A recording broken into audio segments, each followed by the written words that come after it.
Hello, my dear people, dear fans of the JMA Connection.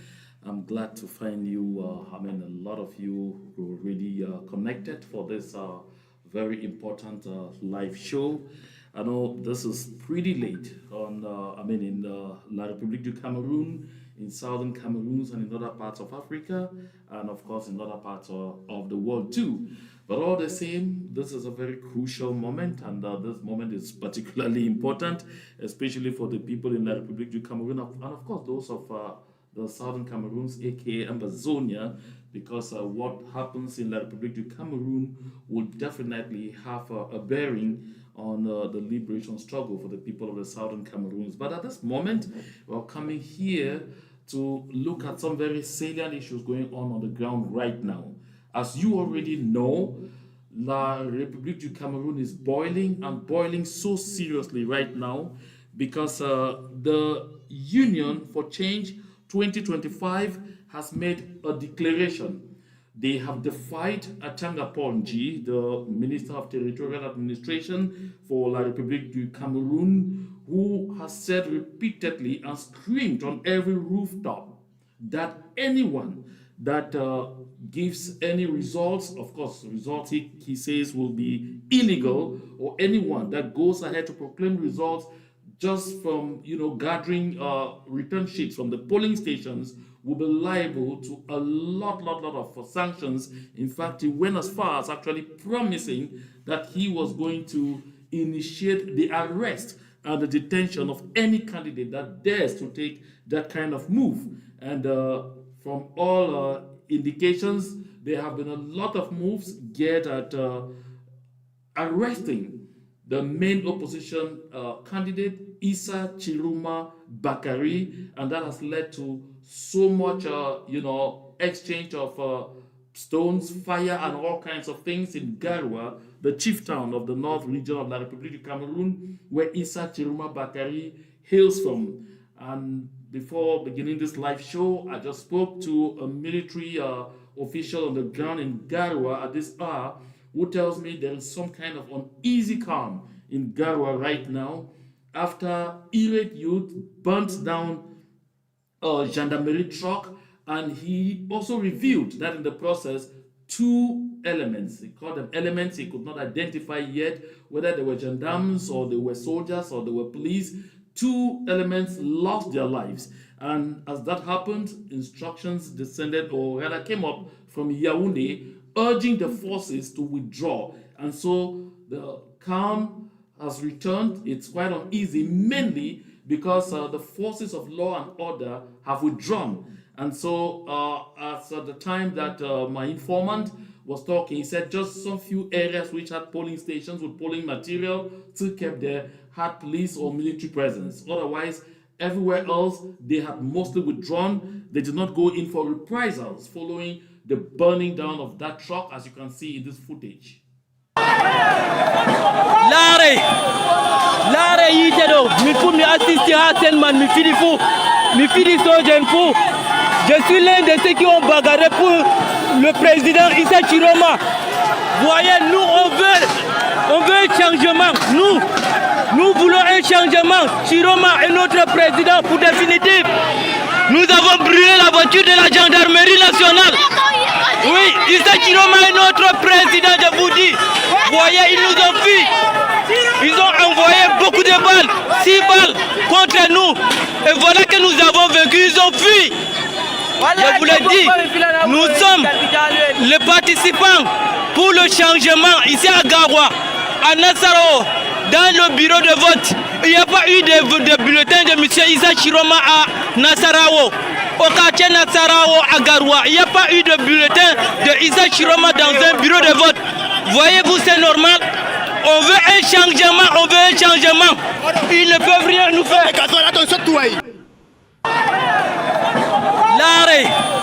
As you could see from that footage, it's been a very hot moment in the Garoua, the chief town of the North region. And as I said, it resorted to the deaths of two elements, and my informant, a military official in Garoua, indicates that it's not yet certain whether those who died were police mixed or just gendarmes or the military. And so that is the situation out there in Garoua. There was really so much that went on there today with the vote underway. And so on hand to join me on the set for this first analysis on this platform, I have Benjamin Ga, who is somewhere in the United States. So Benjamin, can you hear me? 5-on-5. Awesome, Benjamin. You have paid some keen attention to what has been going on in La République du Cameroon today. Your first comment? Yeah, my first comment would be that there is time for everything, and I think somebody like Paul Biya, who has been there for almost 3 decades, or for 3 decades, not even almost, should understand that there is time to be born, there's time to die, there's time to lead, there's time to follow, and there's time, virtually for everything. And I think his time has come for him to, pack his bag and, go have a deserved rest. Do you have the feeling that it's possible for Mr. Paul Biya to hand over peacefully, to accept defeat? Because I hear a lot of people telling him to pack his bags. Do you think there is that possibility that somewhere along the line, Mr. Paul Biya will just say, "Oh my goodness, I've been defeated, and so I'm just gonna, pack my bags and go away and say, hey, Mr. Issa Tchiroma Bakari, congratulations on your victory"? I think everything is possible, and as you rightly said, Mr. Paul Biya should, from tomorrow and the next few days, call Tchiroma and congratulate him if he wants to go out through a big door. But what I say is that if he does not do that, and things that what happened in the 90s with Fundi and in 2016 with Kamto, if he thinks that that can happen, we are in 2025 and the scenario is quite different.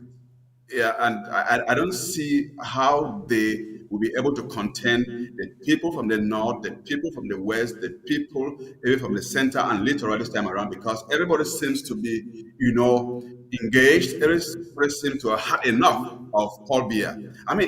Because Tiruma is not the best candidate for Cameroonians to have, but everybody seems to want some kind of change.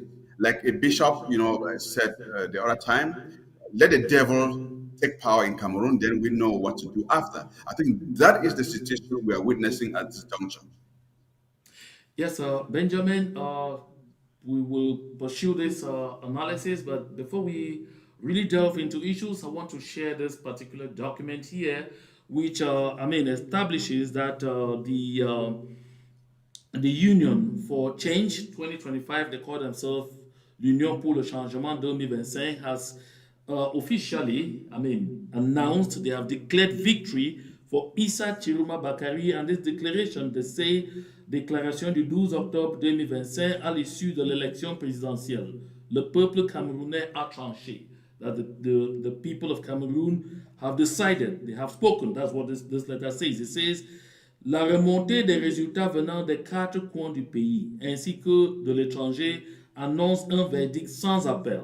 So they say when they put together the polling return sheets from all the four corners of their country and also those from the diaspora, the verdict is clear. C'est le candidat consensuel du peuple, Issa Tchiroma Bakari, est le vainqueur de l'élection présidentielle du 12 octobre 2025 avec un pourcentage oscillant entre 60 et 80% dans plusieurs bureaux de vote. So, and they say that, of course, Issa Tchiroma Bakari scored between 60 and 80% at most polling stations. Of course, these are especially in the metropolitan areas. And so they say, malgré la machine traditionnelle de fraude du parti État au pouvoir, Issa Tchiroma Bakari a infligé une défaite écrasante au candidat du RDPC. So they say, nous appelons par conséquent le président sortant à adresser promptement ses félicitations aux gagnants. Nous demandons en outre aux autorités administratives et aux forces de défense et de sécurité de respecter la volonté populaire. L'Union pour le changement 2025 appelle le peuple camerounais à rester mobilisé pour défendre vigoureusement sa victoire et à prendre en main son destin. Fait à Douala le 12 octobre 2025. It's signed Anise Ekane and Jokam Chameni. So, to summarize very quickly, they are saying in this particular document that the Union for Change is taking note that Issa Tchiroma Bakari has won the election. They are calling on incumbent candidate President Paul Biya to promptly call Issa Tchiroma Bakari and present his congratulations. They are urging the forces of law and order and the administration to respect the will of the people, and at the same time, they are saying that the Union for Change is urging the people to stay mobilized. That's a key word, to stay mobilized and to vigorously defend their victory and to take their destiny into their own hands. This tone is different from what we have heard before. That in this kind of circumstances, candidates called for calm. Candidates said just sit calmly and wait until we give further instructions. But from this document, they are urging the people to stay vigorously mobilized and to take their destiny into their own hands. So this change of tone, Benjamin, what does it tell you? And even just before you respond to this question, Benjamin, let me welcome into the studio. Let me welcome on this set Ka Aaron. Ka Aaron is, a journalist, and he was a publisher in Cameroon. Ka Aaron, you are welcome to the set. Thank you so much, John. Good to have you and good to be on your show tonight, sir. I know this is a very special moment, and you really couldn't miss this moment, though. Of course, of course. I've been looking forward to this moment, and thank you for having me on your show. And I want to participate very enthusiastically on the debate and discussions, and looking forward to changing Cameroon. That's not my business, but I'm very enthusiastic of what's happening down there tonight. Thank you very much. We're expecting a surprise guest from Cameroon, and I'm hoping that before we get midway into this live broadcast, that guest would have locked in so that we have the opportunity to get our people get very fresh information directly from the ground. And I also wish to announce that midway this program, we will of course open the lines and you can call us. You can call in WhatsApp only from whatever part of Cameroon you are and watching us, or even anywhere in the diaspora. If you are in southern Cameroon, La République du Cameroon, anywhere in the world, and you want to have your say on this lot, you will have that opportunity in a few minutes. That said, Benjamin, I come back to you. I guess you're ready with a response to the question I asked a while ago. Thank you. Look, first of all, let me greet Aaron, and he came in and, you forgot to greet me. Thank you, Ben. I see you now, sir. Thank you so much, Ben. Thank you, my brother. Yes, look, John, your question is apt. There are two things here, reading from that communique. The first thing is that I would say Tchiroma, if he was joking to run as president, he's been caught between the sea and fire. Because what is at stake now is that he can't do otherwise but to go through. If he says, cause or calm people to wait, at the end, probably he does not succeed to become the president, he might end up in jail. That's what he should know. And the second thing is, this letter per se is a challenge to Atanganji Paul. And I want him, I hope he's listening to this program. If he does not arrest Ekani and he said, and is it Jokam or whoever signed the letter, then all his threats are for nothing. And I want to say that if he does not do that, let them be ready for the fight. I want to assure you, let them be ready for the fight, because everybody will see that his threats were empty threats, and as such, they will go right to the end. That's what I would say about that communique. And three, let me add another thing. That communique shows how determined the people are. It demonstrates that Cameroonians, those from East Cameroon, La Republic citizens, they are now determined to make sure that they have a change in that country. After 40 years, it's too much. Yes, you obviously make a point there. The citizens of La République du Cameroon have been seriously insulted. They have been bashed in all ways possible from across, from around the world, especially within the continent of Africa, to the point some prominent African artists, had to rush to the rescue of citizens of La République du Cameroon, where they're asking, are there still men in that country? You heard Kofi Olomide play, a very beautiful sound there to encourage the people to support Issa Tchiroma Bakari. You also heard Kerosene. They all forgot about the challenges they're also facing in their own countries to pay attention to what is going on in La République du Cameroon. And I saw footage of young people in the streets of Libreville in Gabon screaming and saying Paul Biya must go. And of course, I also saw Adiola Faeon come out very strongly to ask her, Cameroon, are there still men in that country? And Aaron, would you say perhaps the time has really come for the people of La République du Cameroon to rise to the occasion and demonstrate that they really have not been simply stupid all this while, or that they are not all cowards? Aaron? I don't know if Aaron was listening. It seems Aaron is somewhat frozen there. While we wait for Aaron to come back in, Benjamin, I'd like us to take a quick view at this footage, which shows you the level of mobilization that was ongoing in Garoua today. And I wonder if it is that level of mobilization that has sent fright and has sent shockwaves down the spines of Atanga Ponji, and he definitely saw that perhaps if they asked the army up there to, go after the people, their numbers might have been very insignificant. Watch.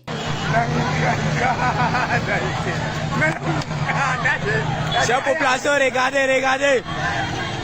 C'est le retour du président, du futur président, chez son domicile, accompagné par la population. Il est là, il est protégé par la population. Regardez, il est protégé par la population. Regardez. Le voici. protégé par la population. Le voici dans sa voiture. Il est protégé par la population.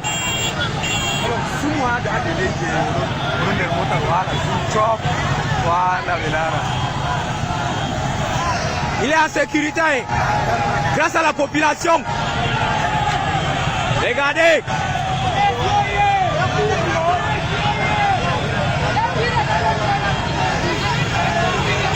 Regardez, regardez.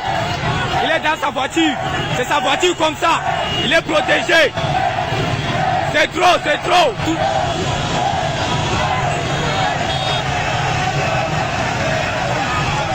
Tout Cameroun dehors. Nous sommes là. On protège notre président. Nous sommes là. C'est ça la terrain.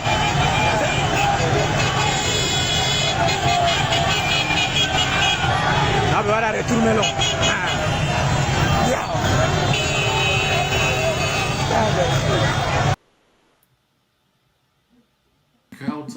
The crowd is just impossible. Really, really impossible. Aaron, you are back, and I know you're watching this images. A while ago, I was asking you. You see the level of mobilization in La République today, and you get a tone of this communique from the Union for Change 2025. Do you have the feeling from what you are seeing on the ground that the people of La République du Cameroon are finally ready to take their destiny into their own hands after the serious con?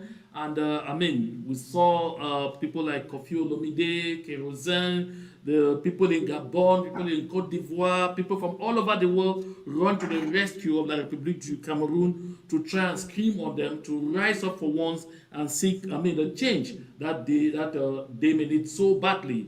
Evan, would you say from the look of things on the ground right now that they are ready for that moment?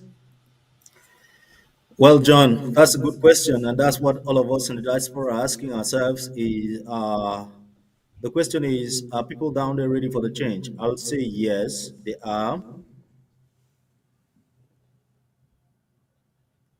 Oh my Oh, goodness. yeah. Unfortunately, I think Aaron should be having some internet issues. There should be some serious connection issues at that end. Benjamin, would you like to jump in and react to that question? Yeah, I will. Let me say this. When I look at that picture, it calls to mind the Frundi of the '90s. When the people, because Frundi did not have any superpowers, but it was the power from the people who were willing to sacrifice and die for him. What I see happening in the north is not different from what Frundi experienced in the '90s.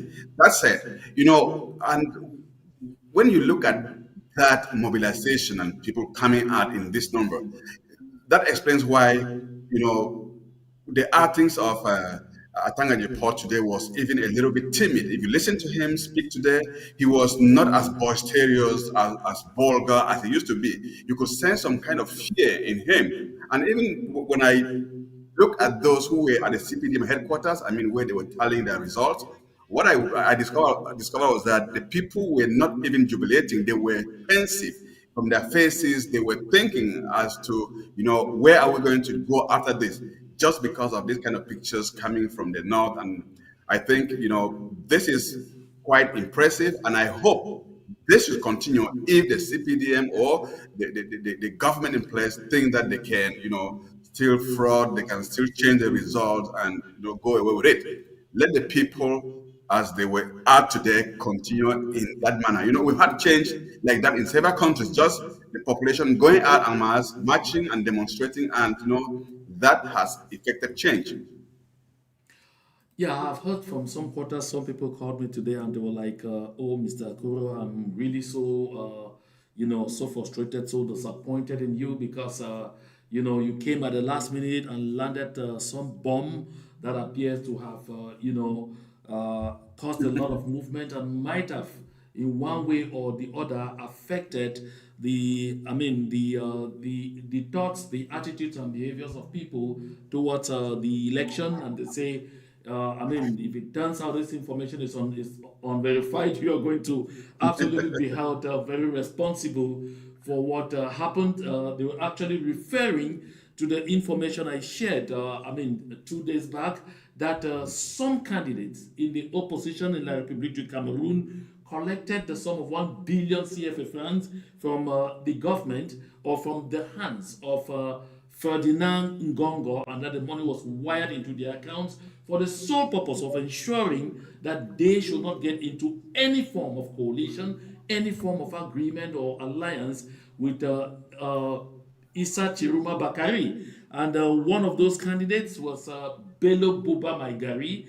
And of course, what I said 2 days ago, I mean, is verified until today, because despite the pressure mounted on Bello Buba Maigari by about the entire elite of the northern regions, I had a lot of calls from people coming from that end.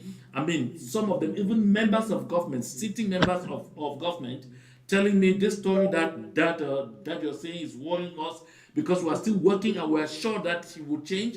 And of course, right up to the last minute, Bello Buba Maigari did not budge because that was absolutely the agreement. The next part of the agreement, I don't know how it looks forward. That's Bello Buba Maigari. There is Bello Buba Maigari that you have on my screen there. And of course, there was also Cabral Ngolibi. There was Cabral Ngolibi. And besides Cabral Libi, there was also Serge Espoir Matomba. And besides Serge Espoir Matomba, there was also O.C. Joshua Nambangi. The next or the second part of that agreement was that they will recognize the results that will be proclaimed by the Constitutional Council of La République du Cameroon. Of course, the first part of the information I gave has been clearly verified. None of these candidates, despite the pressure, especially Bello Buba Maigari, I mean, yielded to any pressure to get into any kind of coalition, even right up to the last minute, even when they saw that on their own, that of their own, they were not going to be able to do just anything. So, Cameroon, money and politics in La République du Cameroon, do you think there's ever a day that there will be a change with respect to that? Well, John, I would have been very excited to answer the last question that you asked me before I was kicked out by the intermittent I internet sure think you can go back to failure. it before skipping onto this one. Thank you, sir. I like to say that politics is a dirty game, especially in Cameroon, where politicians want to come to the scene partly because of political gains. And what's happening down there, like you were asking me, if there's a day that it will do away with this, I think no. The question is no, but I think that the Gen Zs have risen in Cameroon, and whoever wants to spearhead any political movement in Cameroon needs to understand that the stakes have changed. I'll tell you, John, without fear and favor, and from the tea leaves that we're reading all on the ground, from the diaspora, that tonight it's going to be a night of change, a night of meditation for so many political leaders. Do you want to take money and tarnish your image, or do you want to stick with the people and make their voices heard? So, as I speak with you right now, I know, John, like any other person in the diaspora, well, we all know that the stakes are going to go to what you call the Cameroon Elections Board, which is ELECAM. They know what it means to tamper with the people's votes tonight. And like you are asking me whether money has a role or it doesn't have, I think that this is a night of destiny with the people, and whether they take money or not, it's going to be a big night for Cameroonians, and we have to wait and see. Like they say that Cameroon is a continent of its own. There's nothing impossible in Cameroon. I think that we are waiting for change, and that change will happen tonight. I'm very optimistic, like you and any other person in the diaspora. We are looking forward to that change that is going to come. Whether people want to take money or they don't want to take money, I think that we have someone who is leading and someone who is a challenger and someone who is coming out to say, yes, I've been in the system, I've seen the nooks and crannies of the system, I understand the banditry in this system, and I can amend it. And that's Issa Chiroma. And I want us to set the game straight up front, John, without mixing words. Tonight, we have someone who is leading in the polls, who is saying that yes, Cameroon can change, who is saying that yes, you understand the stakes, and that's Issa Chiroma. Someone can take money. We have a lot of mushroom parties down there. Cameroon is a small country, 39 million people. We have had mushroom political parties who want to come ahead and make a name for themselves and people pocket money. I think we're running past that era right now. And tonight, we're looking forward to a new destiny for that country. Yeah, I'm seeing someone in the audience saying that those people should refund that money. It's from Amos. He says, I think they should refund that money. I don't know how they are going to squeeze them to take back that money. I mean, of course, a deal is a deal. But there is something that I noticed. In 1992, when the scene was Bamenda, and when the candidate involved was Ni John Frundi, who hailed from the southern Cameroons, I mean, there was far more high-handedness than I have seen today. In Bamenda, at that time, people simply came out, people simply, stood out to celebrate, and people went to the home of Mr. Frundi to share with him in jubilation. And what happened was, I mean, a very, very brutal response from the government of La République du Cameroon, and it didn't take time before a state of emergency was declared in Bamenda. At that time, no one in Bamenda burnt down a military truck. No one in Bamenda killed any member of the armed forces. Today, I mean, within moments in Garwa, we saw a truck, a military truck, reduced to ashes. And as I just pointed out before we started this live show, I mean, a military official in Garwa confirmed to me that two members of the armed forces lost their lives, I mean, in that incident. John, And the response of Yaoundé, John, just a John, second, and the response of Yaoundé was simply that the military should withdraw to the barracks. I don't know. Is it? John. Yes, sir, Aaron? I want to tell you, I remember at the time you were covering the last two elections down the line, you were a senior reporter for one of the state media in Cameroon. And the difference right now, John, is that like I know, that there was no social media. You could not understand exactly what was happening next door when you were in Bamenda, even in Bambui. Now we are here and we have the trends. They're coming in. The social media has taken over the power, and that's why we say citizen media has the power. It has the power to transform change. It has the power to bring results across the line. It has power to empower the people. It has power to inform. It has power to entertain. Tonight we're seeing a political transformation that has been fueled by social media.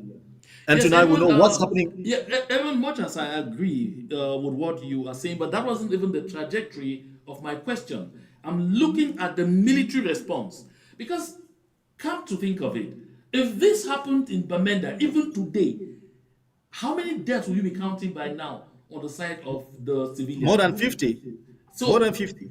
what informed this decision of rather asking the military to withdraw and not enforcing the numbers and asking them to conduct a brutal crackdown.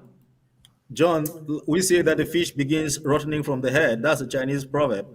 The guys have known from tonight that even the military is disgruntled. The guys will not act in the contrary, but if you know, in all military barracks across the country, Issa Chiroma is winning.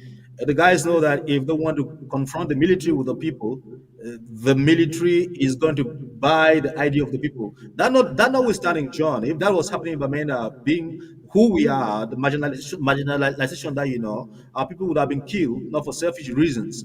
Now tonight, BI is getting one-on-one, getting. I mean, he's coming into reality of what's happening in the country. That people don't like him. The military is disgruntled. They are tired. They are frustrated. They are traumatized about what's happening in the country. I think this is just an eye opener. What's happening in Garua is an eye opener that the regime is fed up.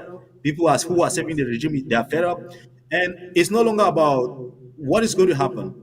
I think that Bamenda over the time and the the Anglophone region of Cameroon, they have set the precedence over the time. They've said we can be resistant. And I think that we have tried our best. We have set an example. And I think tonight that other regions are picking up the example. And the regime in place can only get angry. They have no choice, but they only have to accept the people's decision tonight. Yes, Yeah, let me Benjamin, just I'd let me like you just to take let, that question because I want to let, point this out, like seriously, Benjamin, that of course in In 1992, he just pointed out there that the military this time voted for Issa Chiruma Bakari, but in 1992, the military also voted for Nijon Frundi overwhelmingly. Why is it different, Benjamin?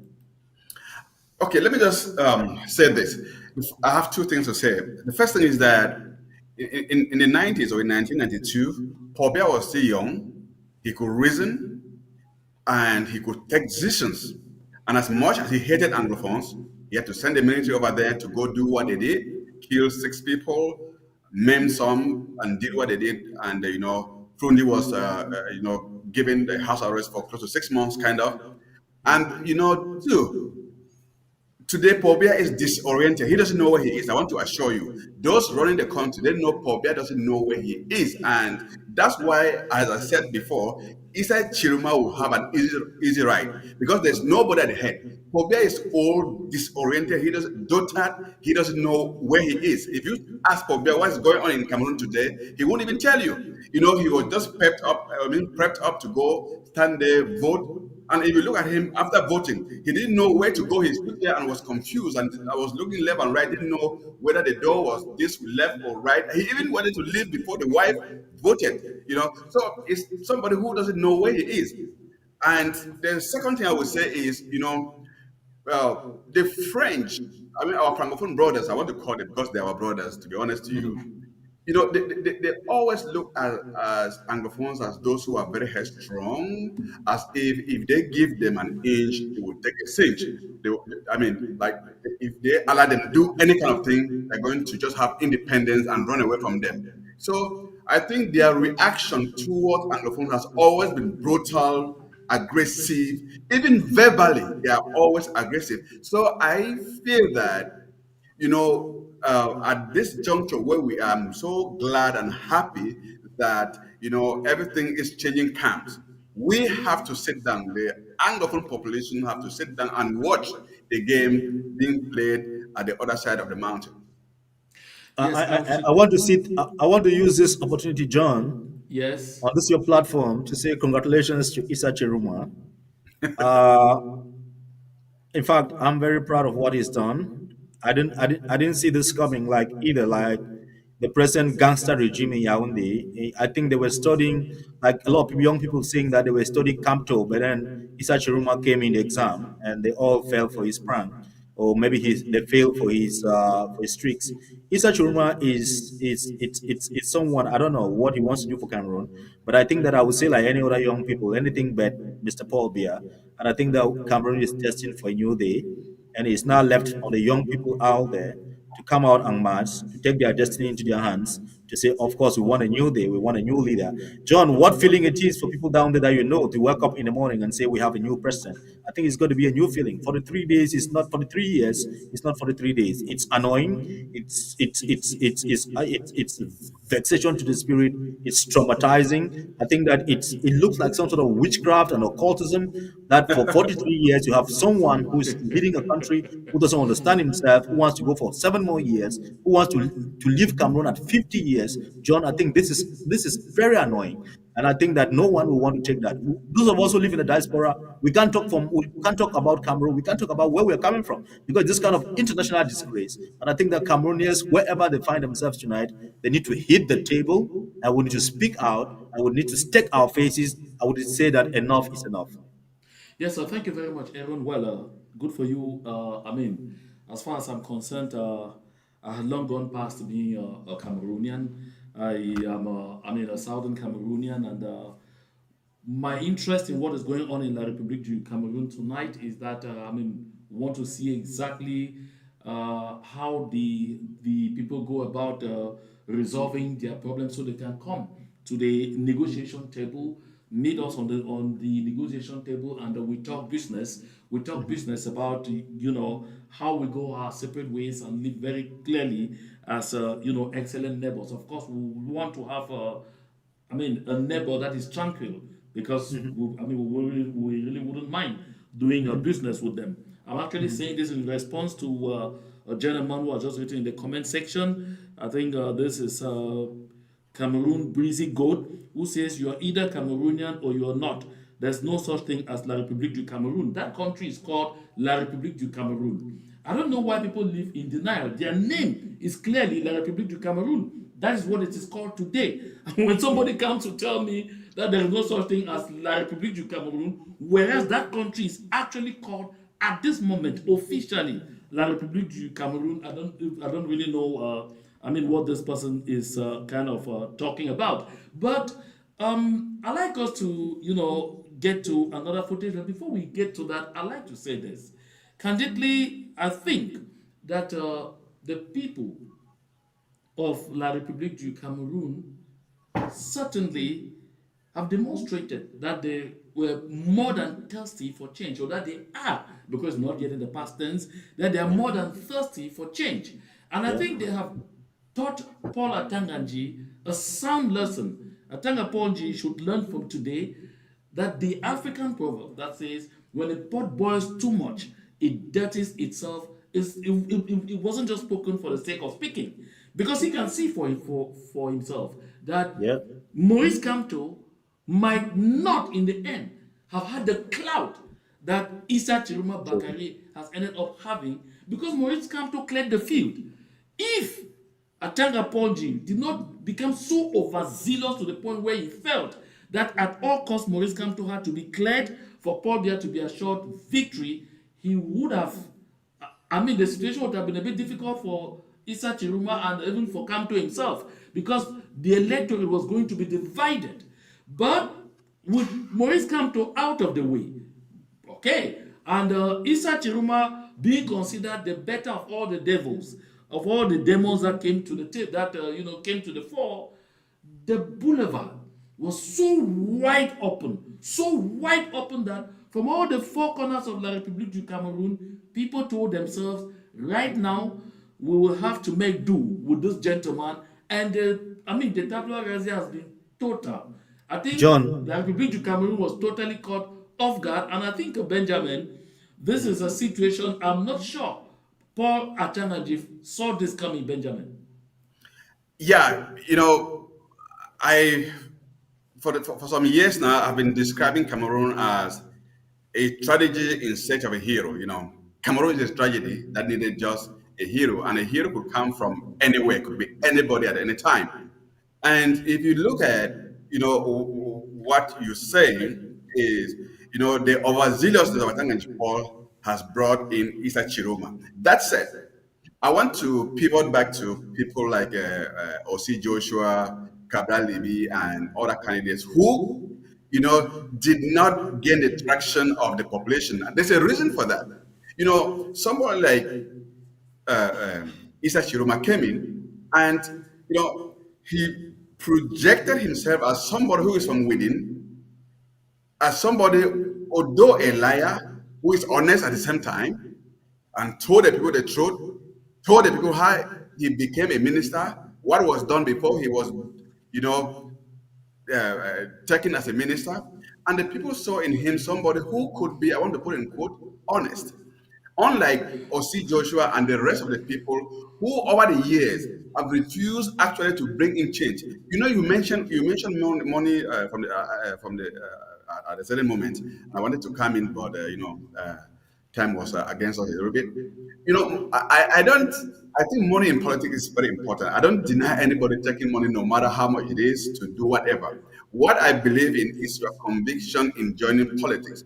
Are you joining politics to actually help the people, or you are pretending? Just look at a place like my division today, Kambe and the rest. Look at the result coming from Kambe after the people have spent millions of money buying food, temporal food, Maggi, Savon. Deceiving the people all the time, because I am so happy with the people that it's like they just woke up from some kind of a slumber and voted Issa Tchiroma overwhelmingly, because everybody is thirsty for change. So, in conclusion, I think that Atanganji Paul has actually cleared the way, and Issa Tchiroma should be the first to thank Atanganji Paul for what he did. Everyone, I see you were itching to weigh in on that particular question. Yeah, I was going to say, John, that I don't always like to refer to Atanganji Paul. That's a lunatic. Like I know that that's a rascal and an illiterate that was brought in to do the job for the Francophones. What Atanganji Paul is doing today could only have been done by an Anglophone who is stupid, who is doesn't know how to interpret the law, because they're using him to kind of, you know, clear the way for some political stuff that if Atanga was intelligent, he would not accept to do that kind of cheap job. And he So saw exactly do it.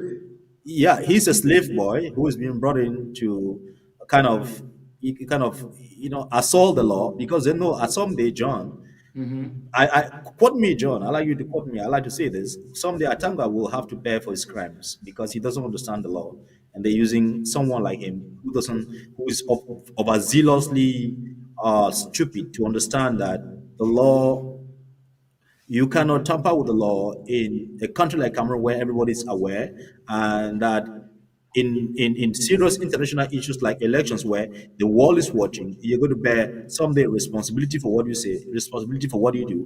And they bring in someone like Tanganji Paul who doesn't respect the law, who doesn't understand what the law is. That's kind of fool that they want to use. And by the way, they are trying to use him because he's an Anglophone. And even if he gets incarcerated along the line, the francophones don't have anything to lose. So I think that we are very, very unfortunate having someone like Tanganji Paul. I look at him and I feel sorry for that guy. I feel sorry for his family. I feel sorry for what he wants to do. And someday I ask myself, like, is it all about political power? Doesn't he have conscience? Evan, I won't say that I'm unfortunate. I'm not in that bunch of being unfortunate. I don't think that we are unfortunate. I think what is happening is simply that La République du Cameroon is not doing that. It's not by chance. When they want to, ridicule you, when they want to make you look stupid, when they want to dehumanize you, the first thing that they do is they come among you, they pick the least qualified among you to use that in breaking your morale, to use that in making you come across as stupid, in causing you to question yourself. And they use that particular kind of strategy to make you feel low. That's to make you personally develop some kind of low self-esteem. If you look at the situation right now, what has prevailed is, over the years, they have reduced the people of the southern Cameroons within La République du Cameroon to subhumans. That is why you will find our people fighting each other over the post of assistant. Nobody is aspiring to be director.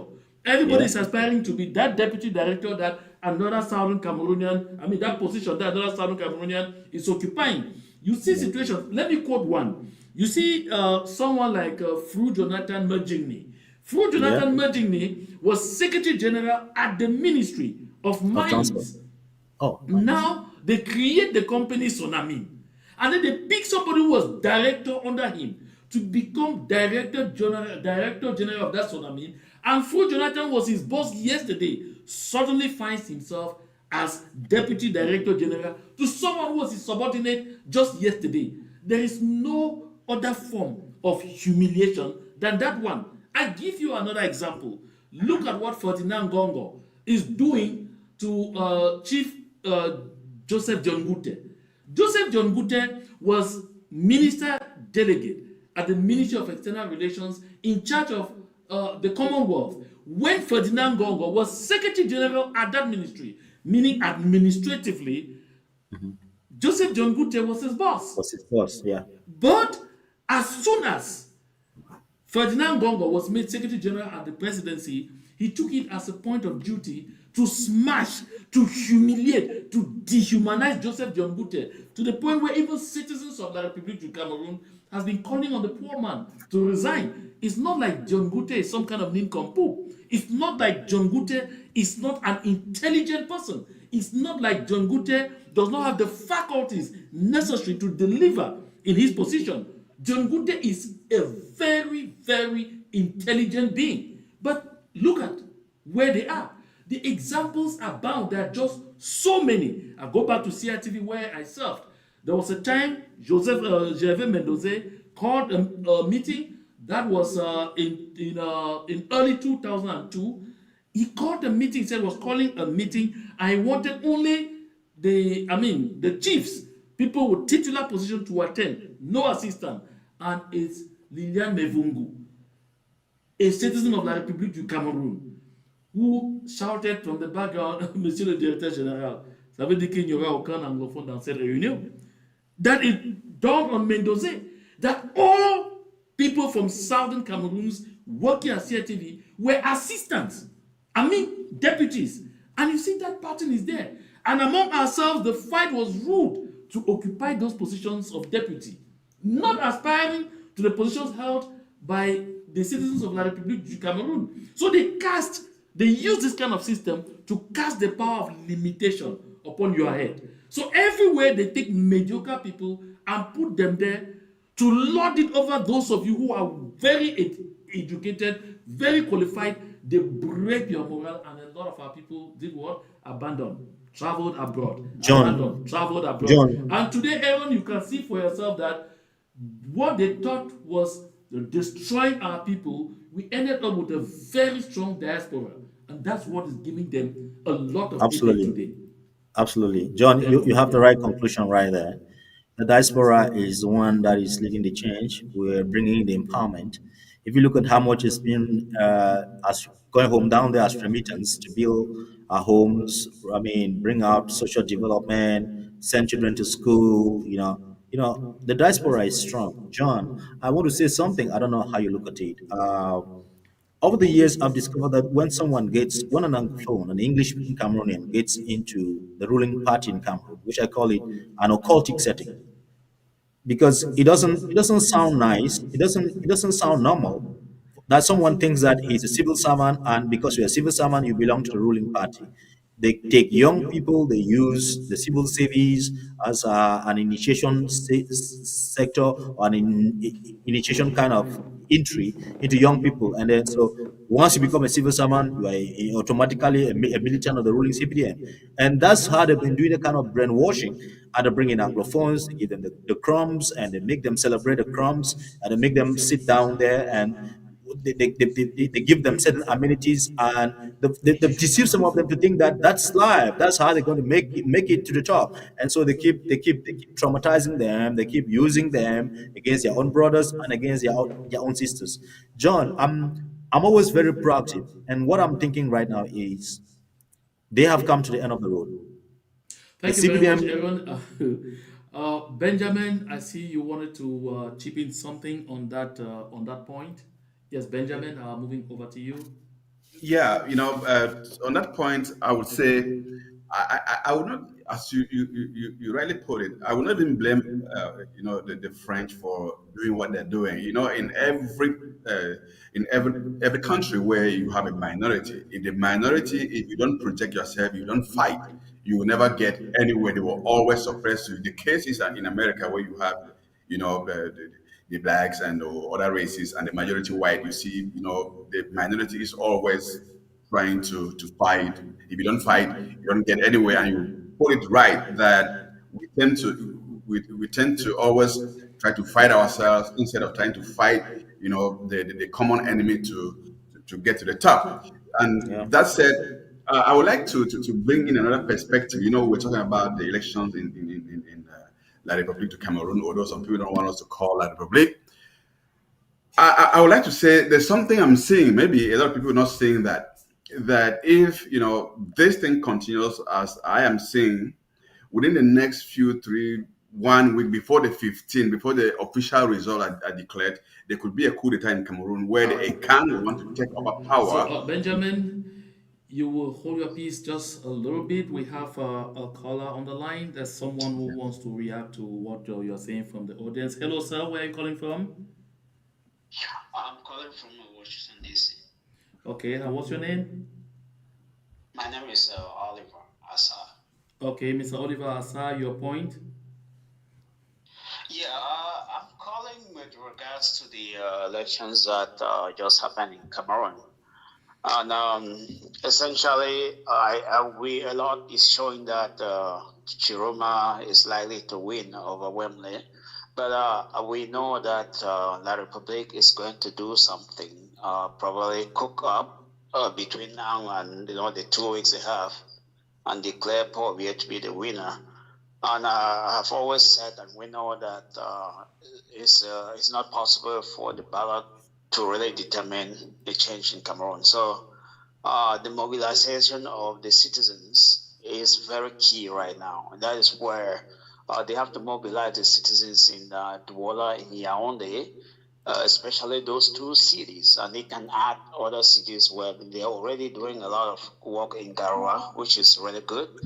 And if they don't mobilize that now, because Tchiroma does have a very big base, they don't mobilize it now. So people will start moving into Douala and getting ready for that, and Yaoundé as well. Essentially, they must still declare the elections that Biya win, and indeed exactly what they did in 1992. That we know that they have confessed that it was Frondi that won, and yet they declared that Paul Biya won the elections. And Paul Biya wanted in 92, he wanted to concede, but his advisor said no, they would take care. And most Cameroonians have heard them come out to confess that they are the ones who said no, hold on. And that's why they finally bought Frondi over, and Paul Biya stayed as president. So what is your proposal? What is the message that you want to share to the citizens of the Republic of Cameroon today? What do you want them to do differently this time? Yeah, the difference is to mobilize. The population has to get ready to get into the streets once they declare the elections. That turned out to be that it's Paul Biya that won. And stay and be ready to get everything ready, get their food, their water, be ready for tear gas, their handkerchiefs, and all other defense systems that they're going to have, and hit Douala, Yaoundé, Garoua, Bafoussam. These 4 cities are very critical. If they do that and be ready that they will face the military, and the military, we already know that if you look at the results, I have been publishing them on my the Pan-Africanist, which is my Facebook page. I've been publishing all the results that have come out so far there. You'll see that even the soldiers voted against Paul Biya, which means that if the people hit the streets in Douala in their numbers, in Yaoundé, Garoua, Bafoussam, the soldiers will not do anything. They will stand by the people. So that mobilization should be what should be happening between now until when the elections are declared. That's what I'm proposing. Okay, thank you very much. Mr. Issa is... Yes, Aaron, I will come back to you. So thank you very much, gentlemen. I'm delighted that you called to be part of this program. So just hang in there. You could definitely come back if something gets, if you feel motivated by something else that is said on the platform. So thank you very much. And Aaron, you were trying to say you wanted to say something, but let me point this out. Maybe I wanted to go. I want you to know that land. Okay, Benjamin. Yeah, I want you to know that one aspect of the revelation that I made 2 days ago in the broadcast, in which I revealed that people have collected money from the hands of Ferdinand gangster regime. Biya. One of the things that I said was that the sources that reached out to me from to the palace in Yaoundé informed me that the current government, is divided into 2, and that a lot of the members of government were going out in the day campaigning for Paul Biya, but in the night they were in total communication with Issa Tchiroma Bakary and providing resources to finance his campaign. They emboldened Issa Tchiroma Bakary because a good lot of them, especially that they're not sure about their political future. A lot of them felt that they have no idea about Ferdinand Gongo's endgame. They don't know what his endgame will be. And they all know that Paul Biya, in the current vegetable state that he is, will not be the one to form the new government. So because of that kind of uncertainty, there was total division. And they told me as well that even the military was, very divided. So you would notice that the only person who had done all the talking all this time, screaming on rooftops, becoming at the same time Minister of Communication, Minister of Territorial Administration, Minister of Defense, Delegate General for National Security, Secretary General, or Secretary of State in charge of the Gendarmerie, Director General of External Research, and everything is Paul Atanganji. You did Yeah. not see any other member of government come out making all that noise. So this tells you that the house itself is so seriously divided upon itself, and that Yeah. would definitely have favored what we are seeing today, Benjamin.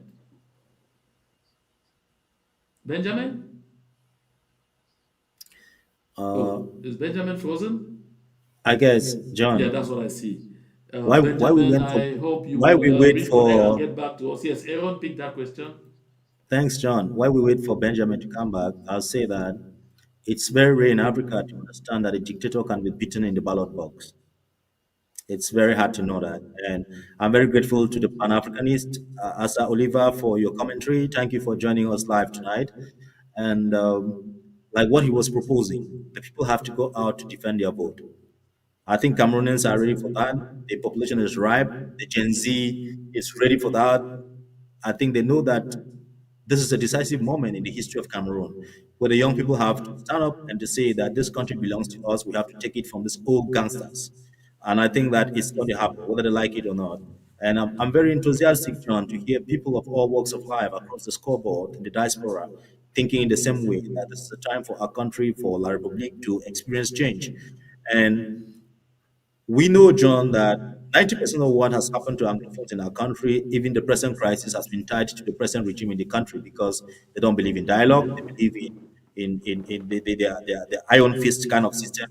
So I know that once things change, we'll be able to have a dialogue where people can recognize that we are making points, which are very genuine points, and that our people have been marginalized, and that they need to listen to our people, and that they need to be dialogue, and that there need to be a consensus for how Cameroon needs to be governed in the next 50 years to come. So, uh, come what may, our appeal is that the people should be ready to defend their vote. And we've heard that across some of the areas in the country where people are still in polling stations, people want to defend their vote. People know what it means to vote against a gangster regime that doesn't respect the rule of law, a regime that doesn't believe in democracy, a regime that doesn't believe in the right of people to vote.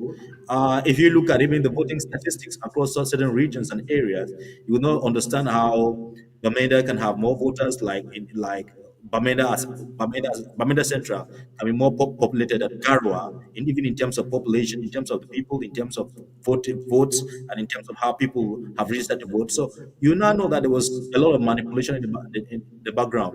And like you say, Ngongo and Atanganjiko have been in the background of all of this, trying to see how they will manipulate, how they will put behind the sideline and form a government, which all Cameroonians know. That's why people have been all afraid. That's why even the ruling party, which is La Republique's ruling party, they are more afraid than any other person. There's total intimidation. There's total. Their guys are traumatized. They are frightened.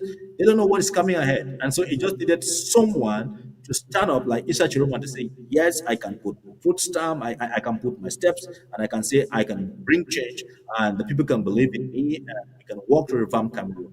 And I think that's where the country is going. We needed change in the way that anything apart from Popia, the people were going to vote for it, and that's why they're buying into Issa Chiroma. Yes, Aaron, thank you very much. I will take some, read some comments that we have here, and at the same time, I want to let our audience know that the lines are open right now. You see the number on my screen there. That is your calling WhatsApp only number, and you see that's +1 240 883 6443. If you want to participate on this slot, you can call right there, and you will be part of this conversation. Now, Aaron, before we continue, I'd like us to take a look at this footage again. This is another footage that shows, I mean, beyond reasonable doubt, that the government of La République du Cameroon took panic, a lot of panic, Yes. way early in the day while voting was even still going on, because nothing really explains the excessive militarization not only of Garoua but specifically of the residents of Issa Tchiroma Bakari. I mean, I guess that's what started the provocation that eventually led to the burning down of a gendarmerie truck. Watch.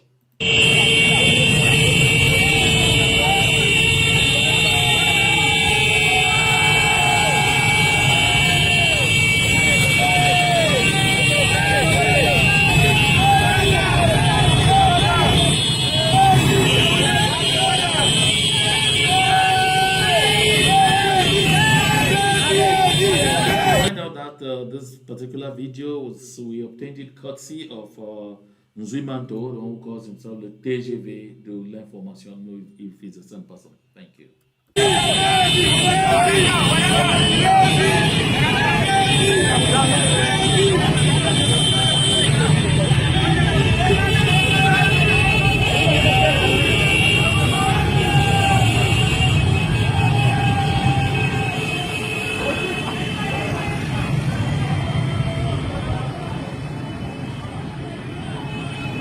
So you see that the people on the ground in Garwa were on really, really red alert. The people on ground in Garwa were active all day. I mean, beginning all the way from the 11th, that's Saturday, the 11th of October, right into the 12th, and made sure that they took guard at the residence of Issa Tchiroma Bakari, that they Yeah. stood by him, that they watched his every step, that they watched every single move around his residence, and that they made clear, I mean, by that action, they made plain, very clear to the forces of law and order of La République du Cameroon that any stupid move was going to meet with very vexing reactions. I suppose that that is why, judging from what they have seen throughout the day, they also might have decided to withdraw because possibly they don't have enough troops in Garwa. Because when you look at the situation, they should be overstretched right now. They have an That's right. army of occupation everywhere in the southern Cameroons. They have troops in the far north of La République du Cameroon to fight Boko Haram. They have troops in Douala because, I mean, they're afraid Douala can explode at any moment. I hope someone calls us in from Douala. If you are in Douala, in La République du Cameroon, and you are watching us, please, I'd like you to give us a call, give us an idea of exactly what is happening there while we are looking forward to our surprise guest coming on to the show. And I mean, even Yaoundé is not devoid from, tensions. And so they have to deploy soldiers everywhere. If Yeah. people come out in this kind of numbers that we saw in Garoua, everywhere to stand up and defend, I mean, their right to have a change in government. Aaron, do you have the feeling that La République du Cameroon has enough resources, militarily speaking, to stand up to that challenge? It's not about resources, John. It's about is the military believing in what the people are doing. 80% of Cameroon military believe in what the Nordics are doing. And tonight, when I sat back and I was looking on social media on what the Nordics were doing, I was like, these people have had a flash of this in the early 80s when Ijo was president in this country. And they saw what Ijo did. They believed in their brother. And they want that to repeat itself. And I think that Bia has failed, and Bia has woefully failed Cameroon in the last 43 years. And the Nordies are the only people who can lead this change in Cameroon. They believe that they have the numbers, they have the power, and they have the population, they have the willpower. And any military guy up there in the north of Cameroon, he believes in what the people are doing. John, I think that the Nordies, like we always know, they are the only ones who can bring change to La Republic. And tonight they are doing that. And we're looking forward to what they will do next. Is it all about they just doing this for the first day? Are they going to defend their vote? And how do they plan to defend this? And we also hear that Issa Chiroma has a plan B. What's the plan B? And Issa Chiroma he's been part of the system, and he knows, John, that it's not only about going to the ballot box to vote. He knows that it goes beyond this.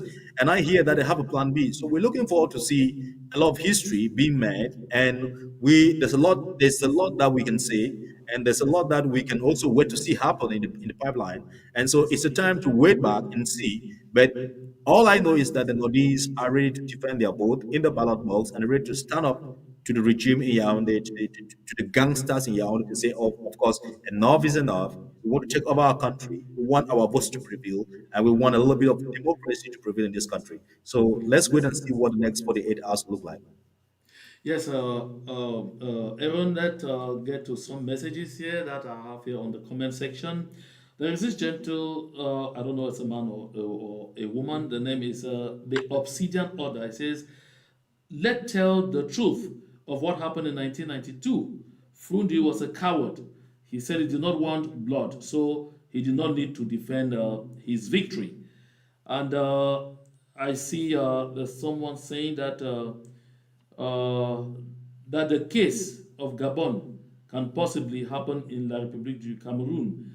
This is from DV. The same DV says, from all indications, Biya would rather prefer to hand over to the military than to hand over to Issa Tchiroma Bakari. Before I let you weigh in on that, we are still losing Benjamin. Let me make this remark very quickly. You know, Okay.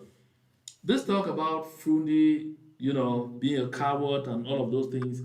To his credit, Fundi has always defended himself. He has always said he did not want bloodshed, and he has always thought that he could have another chance. But in politics, chances like this, they usually come Happen once. literally once in a lifetime. And when Yeah. they come, if you don't utilize them, you are not certain to have that opportunity come your way again. But there's another dynamic to this. You know, one thing that Atanga Ponji and the government of the Republic of Cameroon did not process properly was that while it could be easy for them to intimidate, to scream at, and to threaten Maurice Kamto with, jailing, with imprisonment, and all of those things, and of course, like Atanga Ponji said, at his press conference, that he had threatened Maurice Kamto and ended up holding him in detention, of course, for good 8 months, and that anyone who tries now will stay there even longer. But there is something that Atanga Ponji and the government of the Republic du Cameroon might have ignored. Perhaps because they didn't see Issa Tchiroma, rising spectacularly as he Yeah. did. But I think what they definitely ignored would be that while the Bamileke people will, tremble at those kind of serious threats and not go all the way to, energetically defend their victory or stand so strongly and go out there for what they believed in, because they are still reeling from the losses, the pains that they encountered during the Makiza era. During the UPC uprising, where the French joined hands with the Aidjo government to literally carry out a genocide in Bamileke land. There's also the aspect that the Bamileke people are they form a greater chunk of the bourgeoisie of the country. That's They right. have investments everywhere. And so there will Yeah. also be that notion that they will be afraid that, okay, they could lose their investments. If there's too much disorder and all of those things, they will shatter their businesses and all of those. That doesn't apply to the Northerners. The Northerners, those that the people in the Republic of Cameroon refer to as Wajos, these are people who are absolutely no nonsense people. And they are people who, from all indications, will always be ready to go all the way to defend what is theirs, to stand up for what they believe in. And we are seeing that exemplified, in these past few days.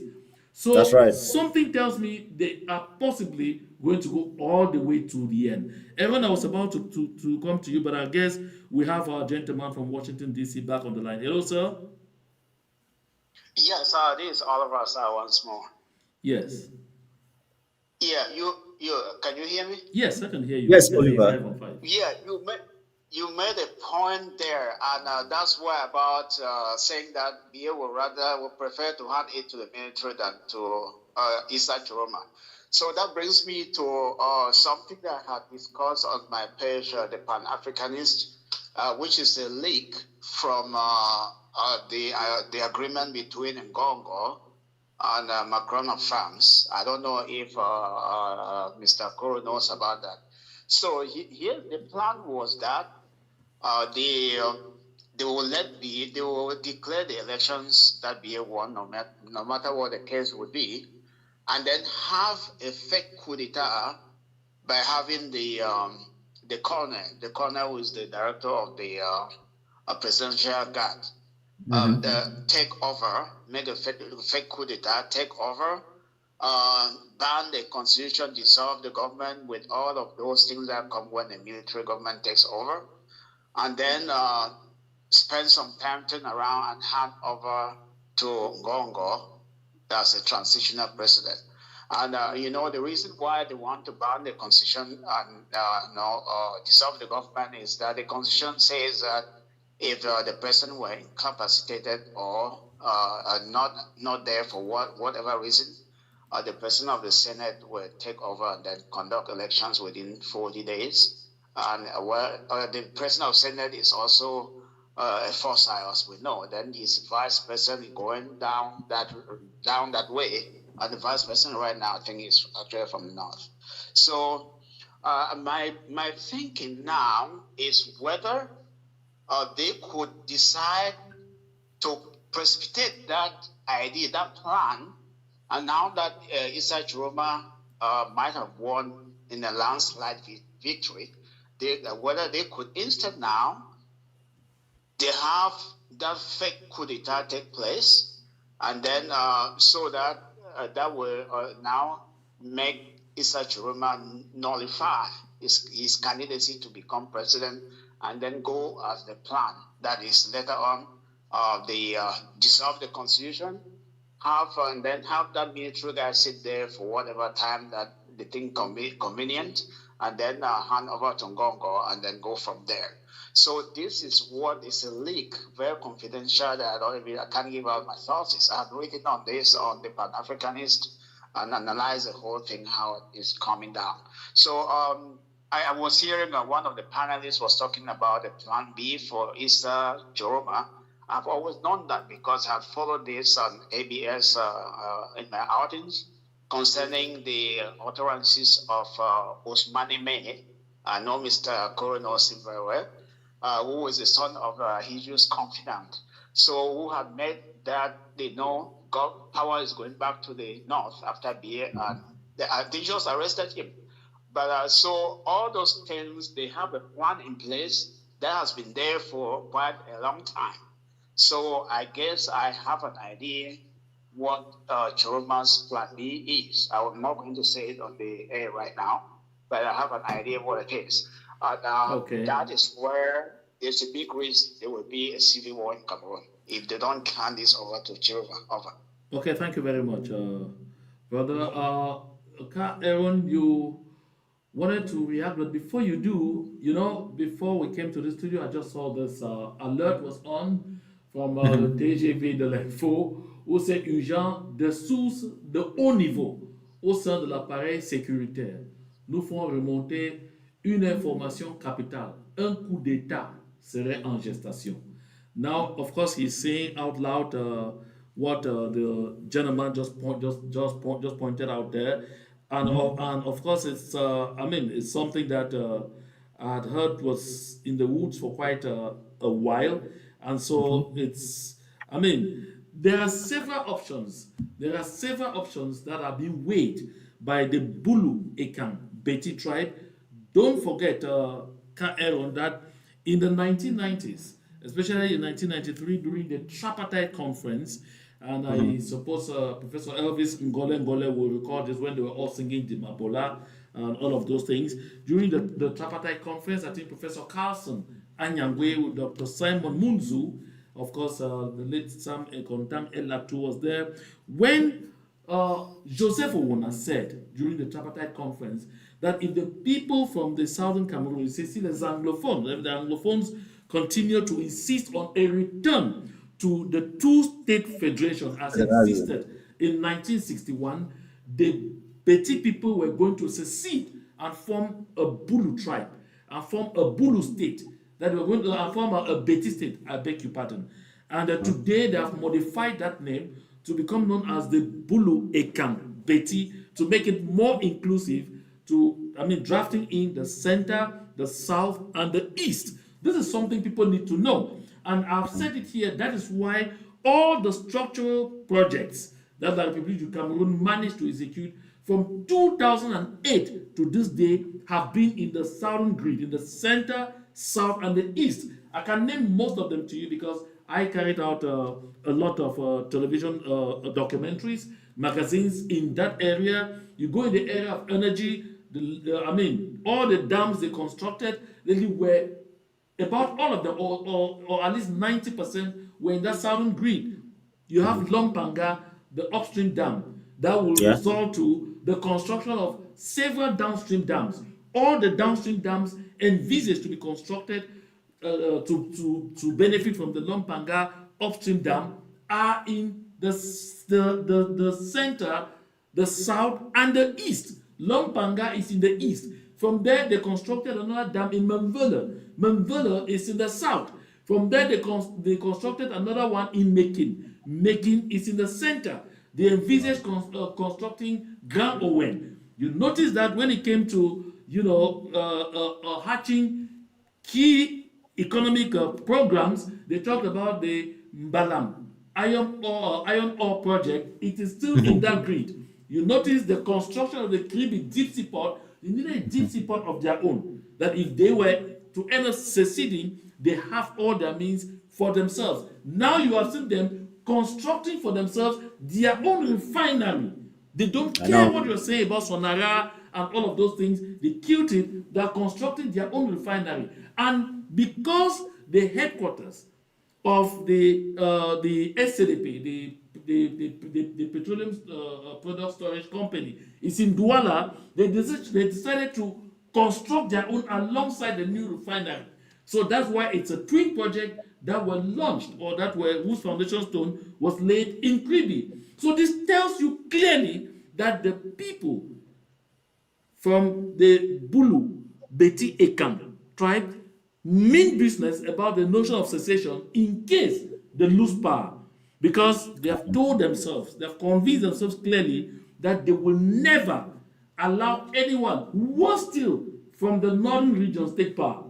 The fear that there will be retribution for the brutality that they exerted on the northerners in 1984 after the failed coup. So that is what makes me quickly think that right now it is absolutely going to be civil war. If Yeah. Issa Tchiroma is not ready to relinquish his claim to, the victory that he has just scored. And this is Well, clear. So if they don't outrightly come up with some quasi kind of coup d'etat, something else could be happening, Aaron. well, whether they like it or not, Issa Chiruma is calling the shots right now, and we are waiting to hear what Plan B Issa Chiruma has, because that's where the world is watching and waiting for him to do. He has a Plan B, and he knows that he can just rely on democracy, that he's voted, he's won. So we've been waiting for Issa Chiruma right now to see what happens in the next few days, the Plan B that he has.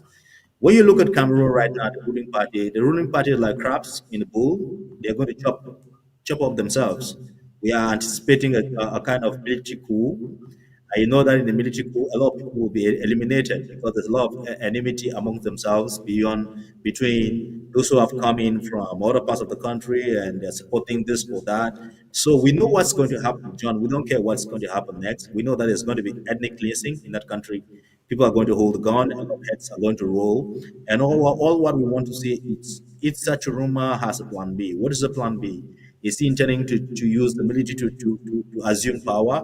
Is he intending to use the military to defend his vote? Is he intending to use the military to defend his electorate? So, I mean, Cameroon is pregnant in the next 48 hours. There's a lot of uncertainty, and even political powers, I mean, political figures, I mean, political gurus, people who believe that they are part of the system, they are all panicking. No one is certain about what's going to happen. Even Paul Biya himself is panicking.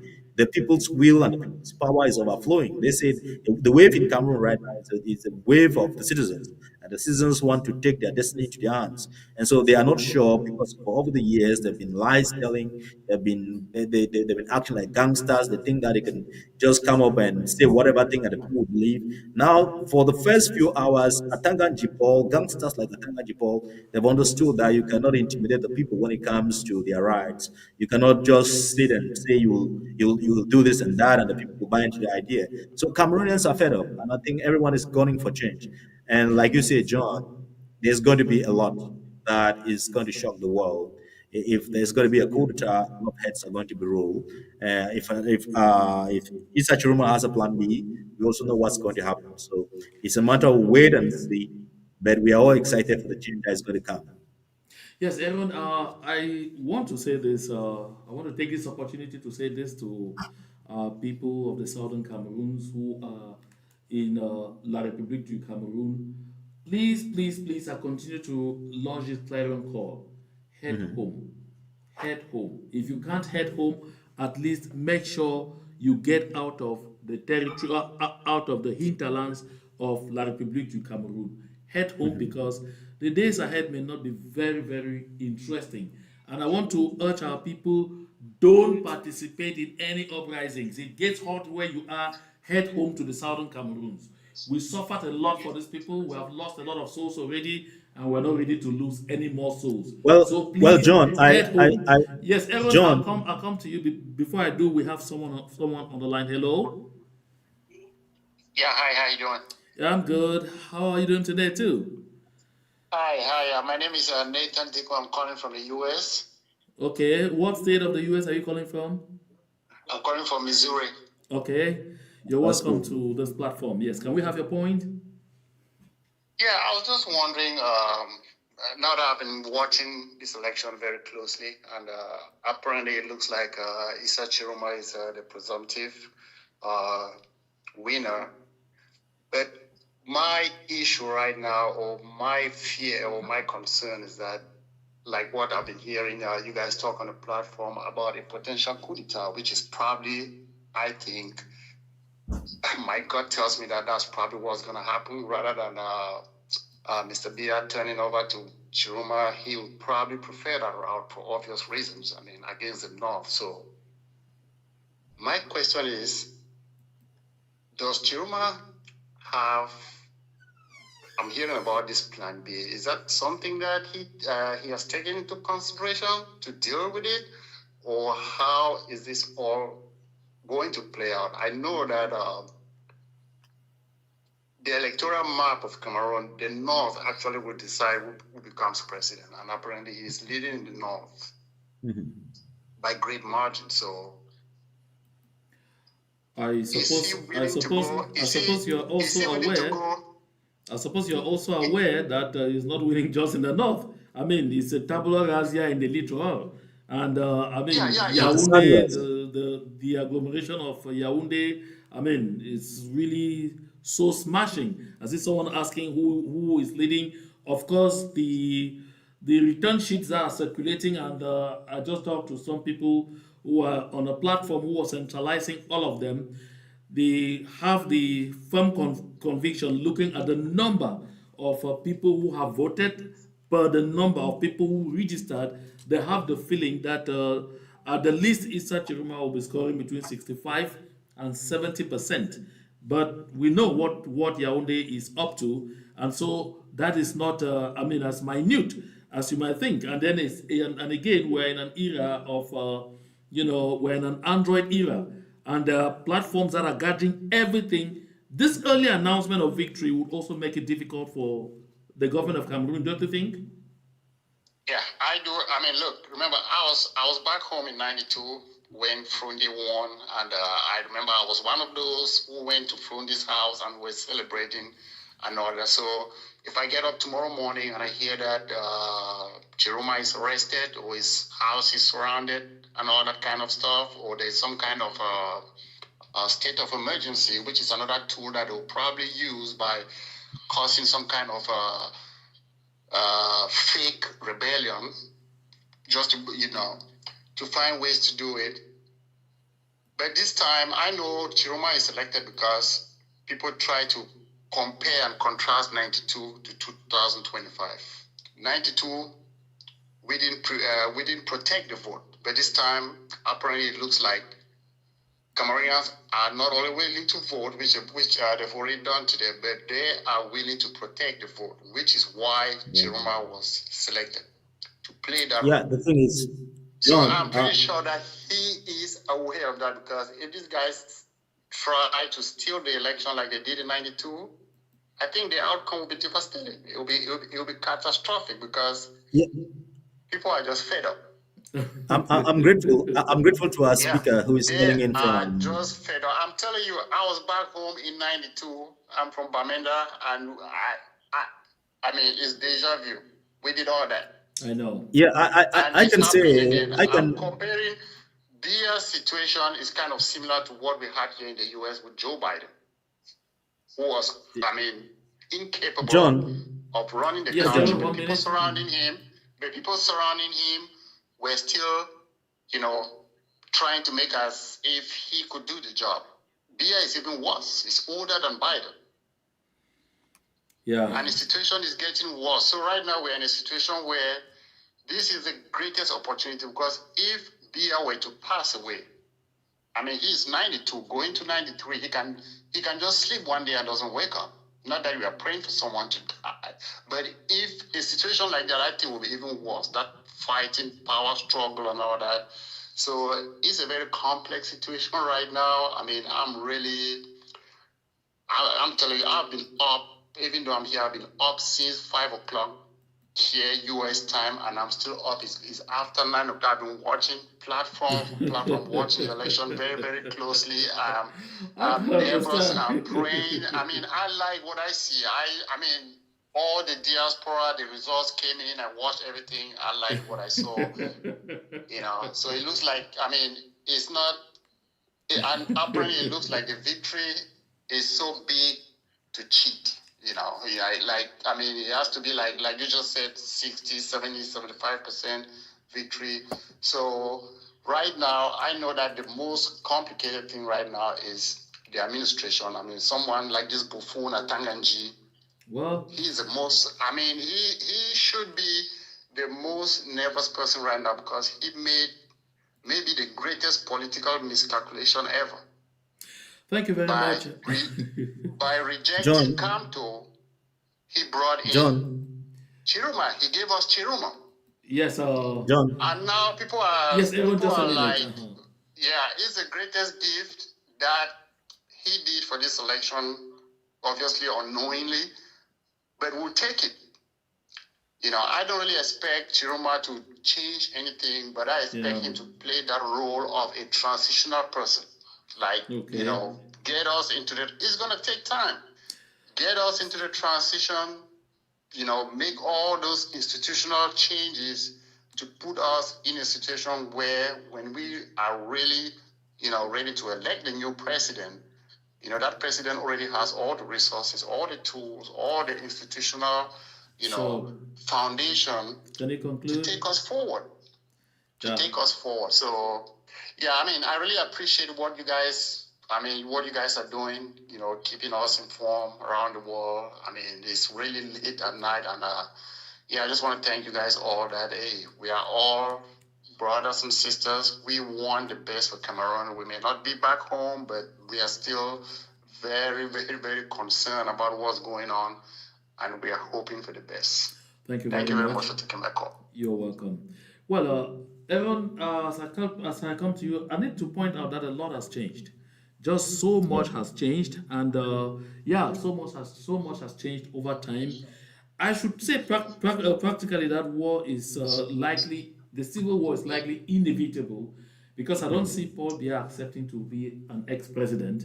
I mean, Paul Biya knows what he has done. He knows the damage he has done to a lot of people who are in jail. And don't be surprised, a lot of people who are in jail have also put out their money to support Issa Tchiroma Bakari in hopes that, his ascension to power will mean amnesty. Everyone, I know you're itchy to answer. We have another caller. I promise after this caller, I'll give you the floor. So, hello, can you hear me? Hello? Yes. Yes. Yes, good evening. Good evening, please. What's your name? My name is Taco. I'm calling from Atlanta, Georgia. Okay, Taco, you're welcome to the platform. Can we get your contribution? Yes, John. I am someone who religiously follow your program, and your prediction has come to pass. I remember always when you say if there's going to be any trouble in Cameroon, it will be caused by Tanganji. And I believe where Tanganji is finding himself now, he's regretting for the pronouncement that he made before and after the elections. So what I'm going to contribute is that the Northeast, they must have learned from what happened to Fundi and also what happened to Kamto. And a lot of Cameroonians became aware of what has transpired in the past. So now the Northerners are going to hold strong. That's it. Thank you, John. Thank you very much. Aaron, you want to react to, those two Yeah, callers? a couple of things, John, which I wanted to say. Thank the lad scholar, and he's very optimistic about what's going to happen to La Republique in terms of change. That's what all of us are anticipating. John, there's a point that you just echoed down there that I didn't want to talk about it when I started the conversation with you on this show, which is Issa Chiruma is not just a nobody. Please quote me. Uh, this guy's coming to the fore has been premeditated. It's been calculated. It's been systematic. Remember that this guy has been in the system. He's been spokesman of the government, and remember that he resigned from the government. He didn't just resign. This is something that he had a plan with other members of government who are members of the present regime. They asked him to resign, and a couple of people and hundreds of people are lining after him. And the sweetest thing about Issa Chiruma's story, it goes back to how many people government officials are in prison. Like you were saying, John, 54 government officials are in prison. They are saying they are lining up for Issa Chiruma. And most of them who are Nordis, they've all put their money across the counter on the table and say, we can bet on you, Issa Chiruma, you can deliver the job. And when it comes to the plan B, we can deliver it. And all what Cameroon needed at some point in time was they needed a savior, they needed someone who can come, hit the chest and say, I can take a bullet for the country, I can hit the table, and I need somebody to support me. So this is what is happening right now.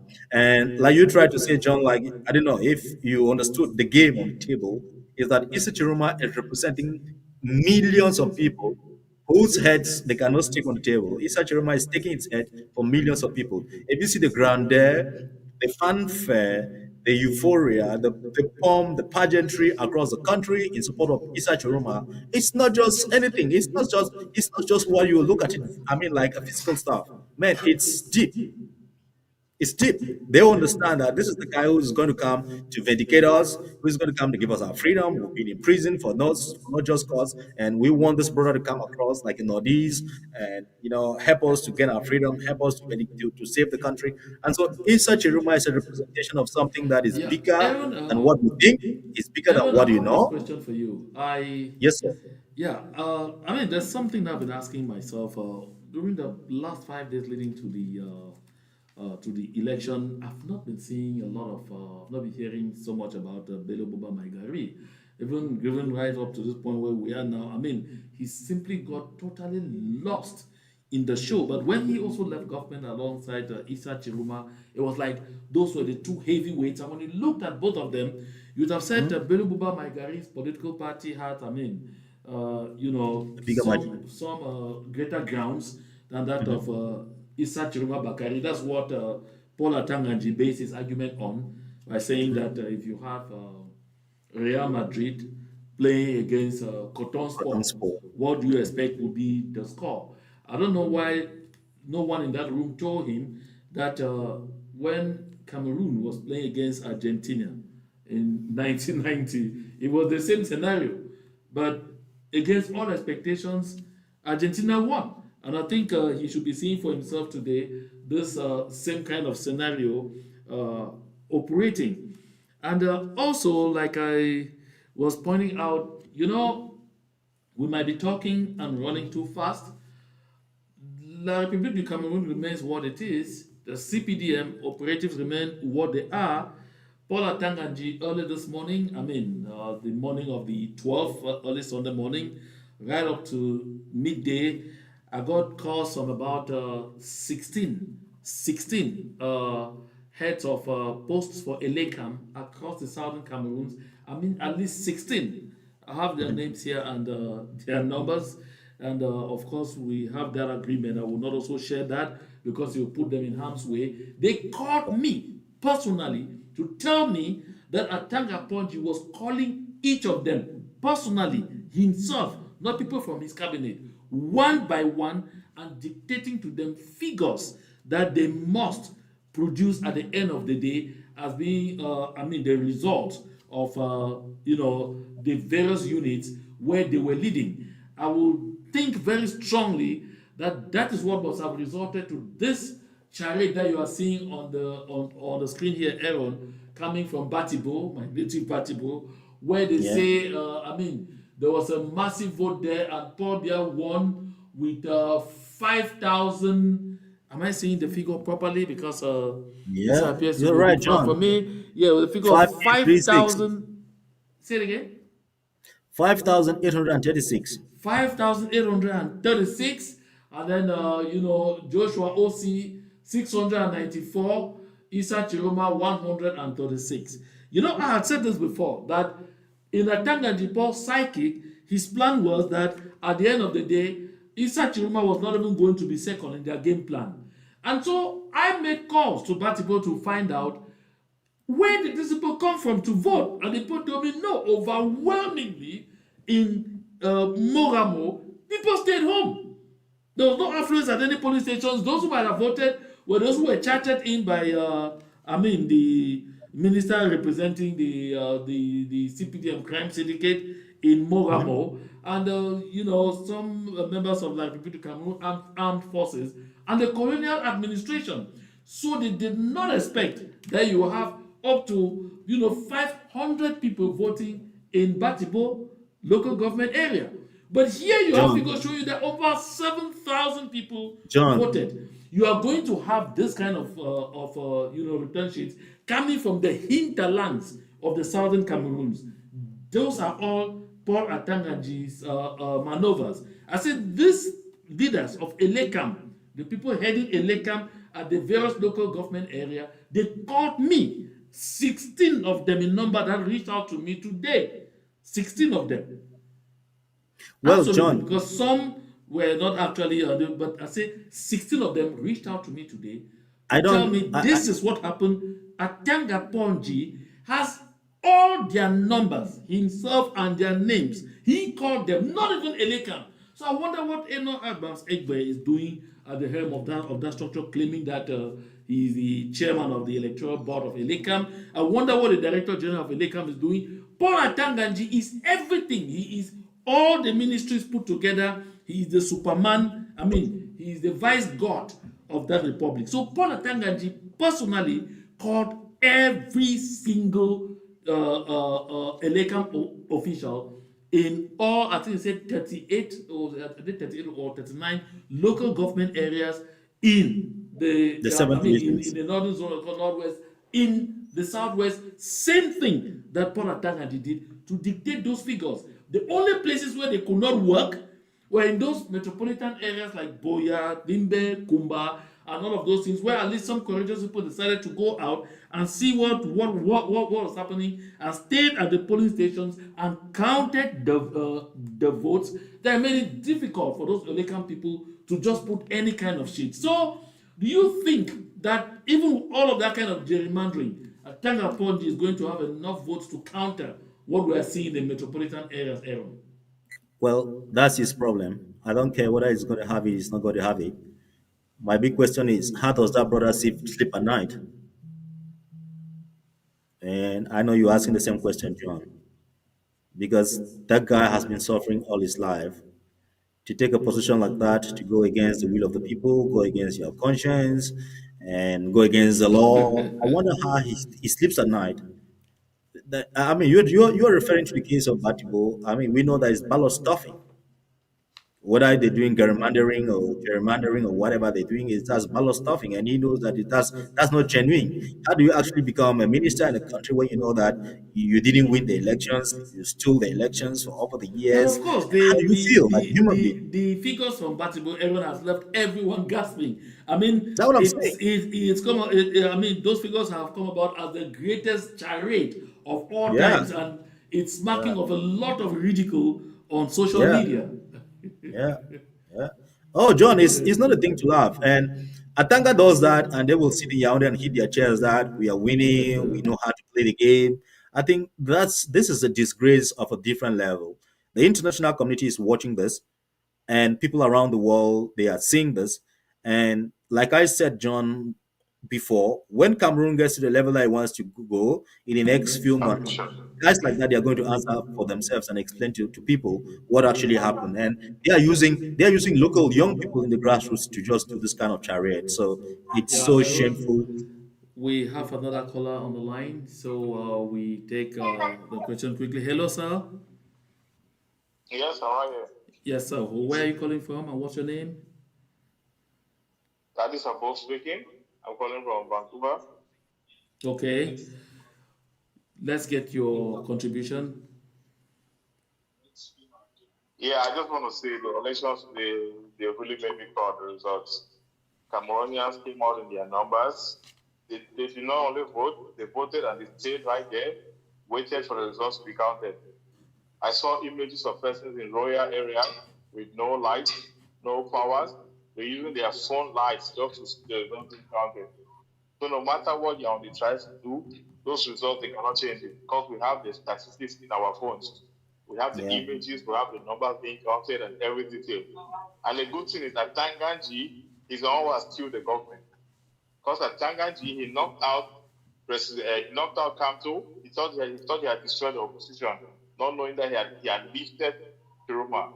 Tchiroma came like a wildfire which they were never expecting.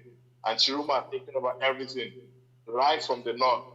Images already coming from the north with the north people protecting Tchiroma that the government cannot touch him, which is really good. So I'm really happy the way Cameroonians are standing up now to protect and stand for their rights and stand for their votes. So a big change is coming to Cameroon. I know they are on this trying to do things now to change the result, but the truth is they will not succeed. Because right now Cameroonians are more enlightened and they are ready to stand and protect what they voted for. The result we have them in our phones. People were using light. I'm talking of there were no lights on, but people were using touch lights from their phones just to get the results counted. So we have the statistics. So no matter what you're on the producer that shows to us, we know what the stations are. We have them in our phones, evidence. So they cannot manipulate their own things. Unless we play some police station we had no ideas about. Later, Bia won. Bia did not win. Chiroma won Bia hands down. So right now, to beat Cameroon, we have a new president, President Chiroma. They need to keep over what he deserves. Thank you guys so much. Okay, thank you very much, John, I sir. can, Yeah, I Aaron, I will John, say you're this, loving.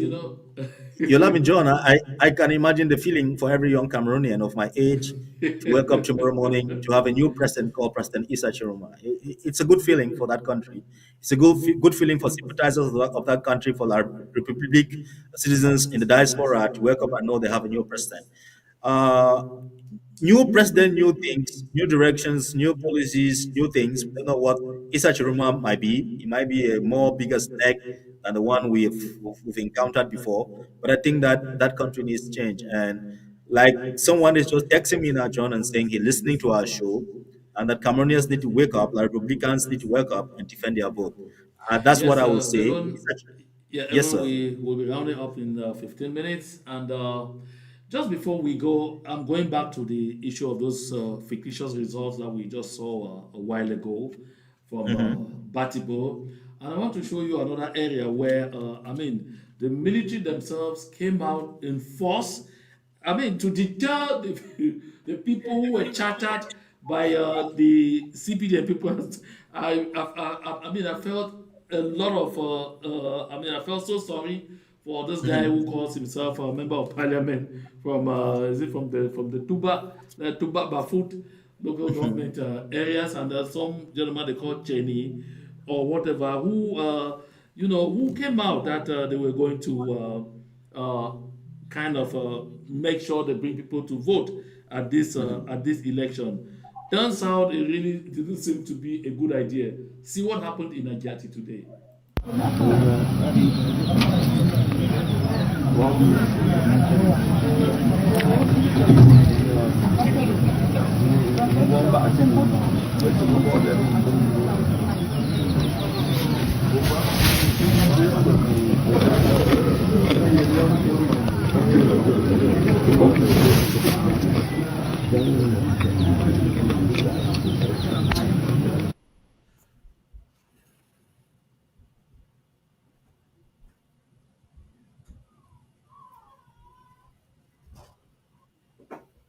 Oh, so you can see that soldiers engulfed the whole place and they started Yeah. shooting there as early as 9 a.m. in the morning. And they were shooting and shooting and shooting, for hours on end. The people who were chartered, you can see them with their backs. You know that these were ambulant voters.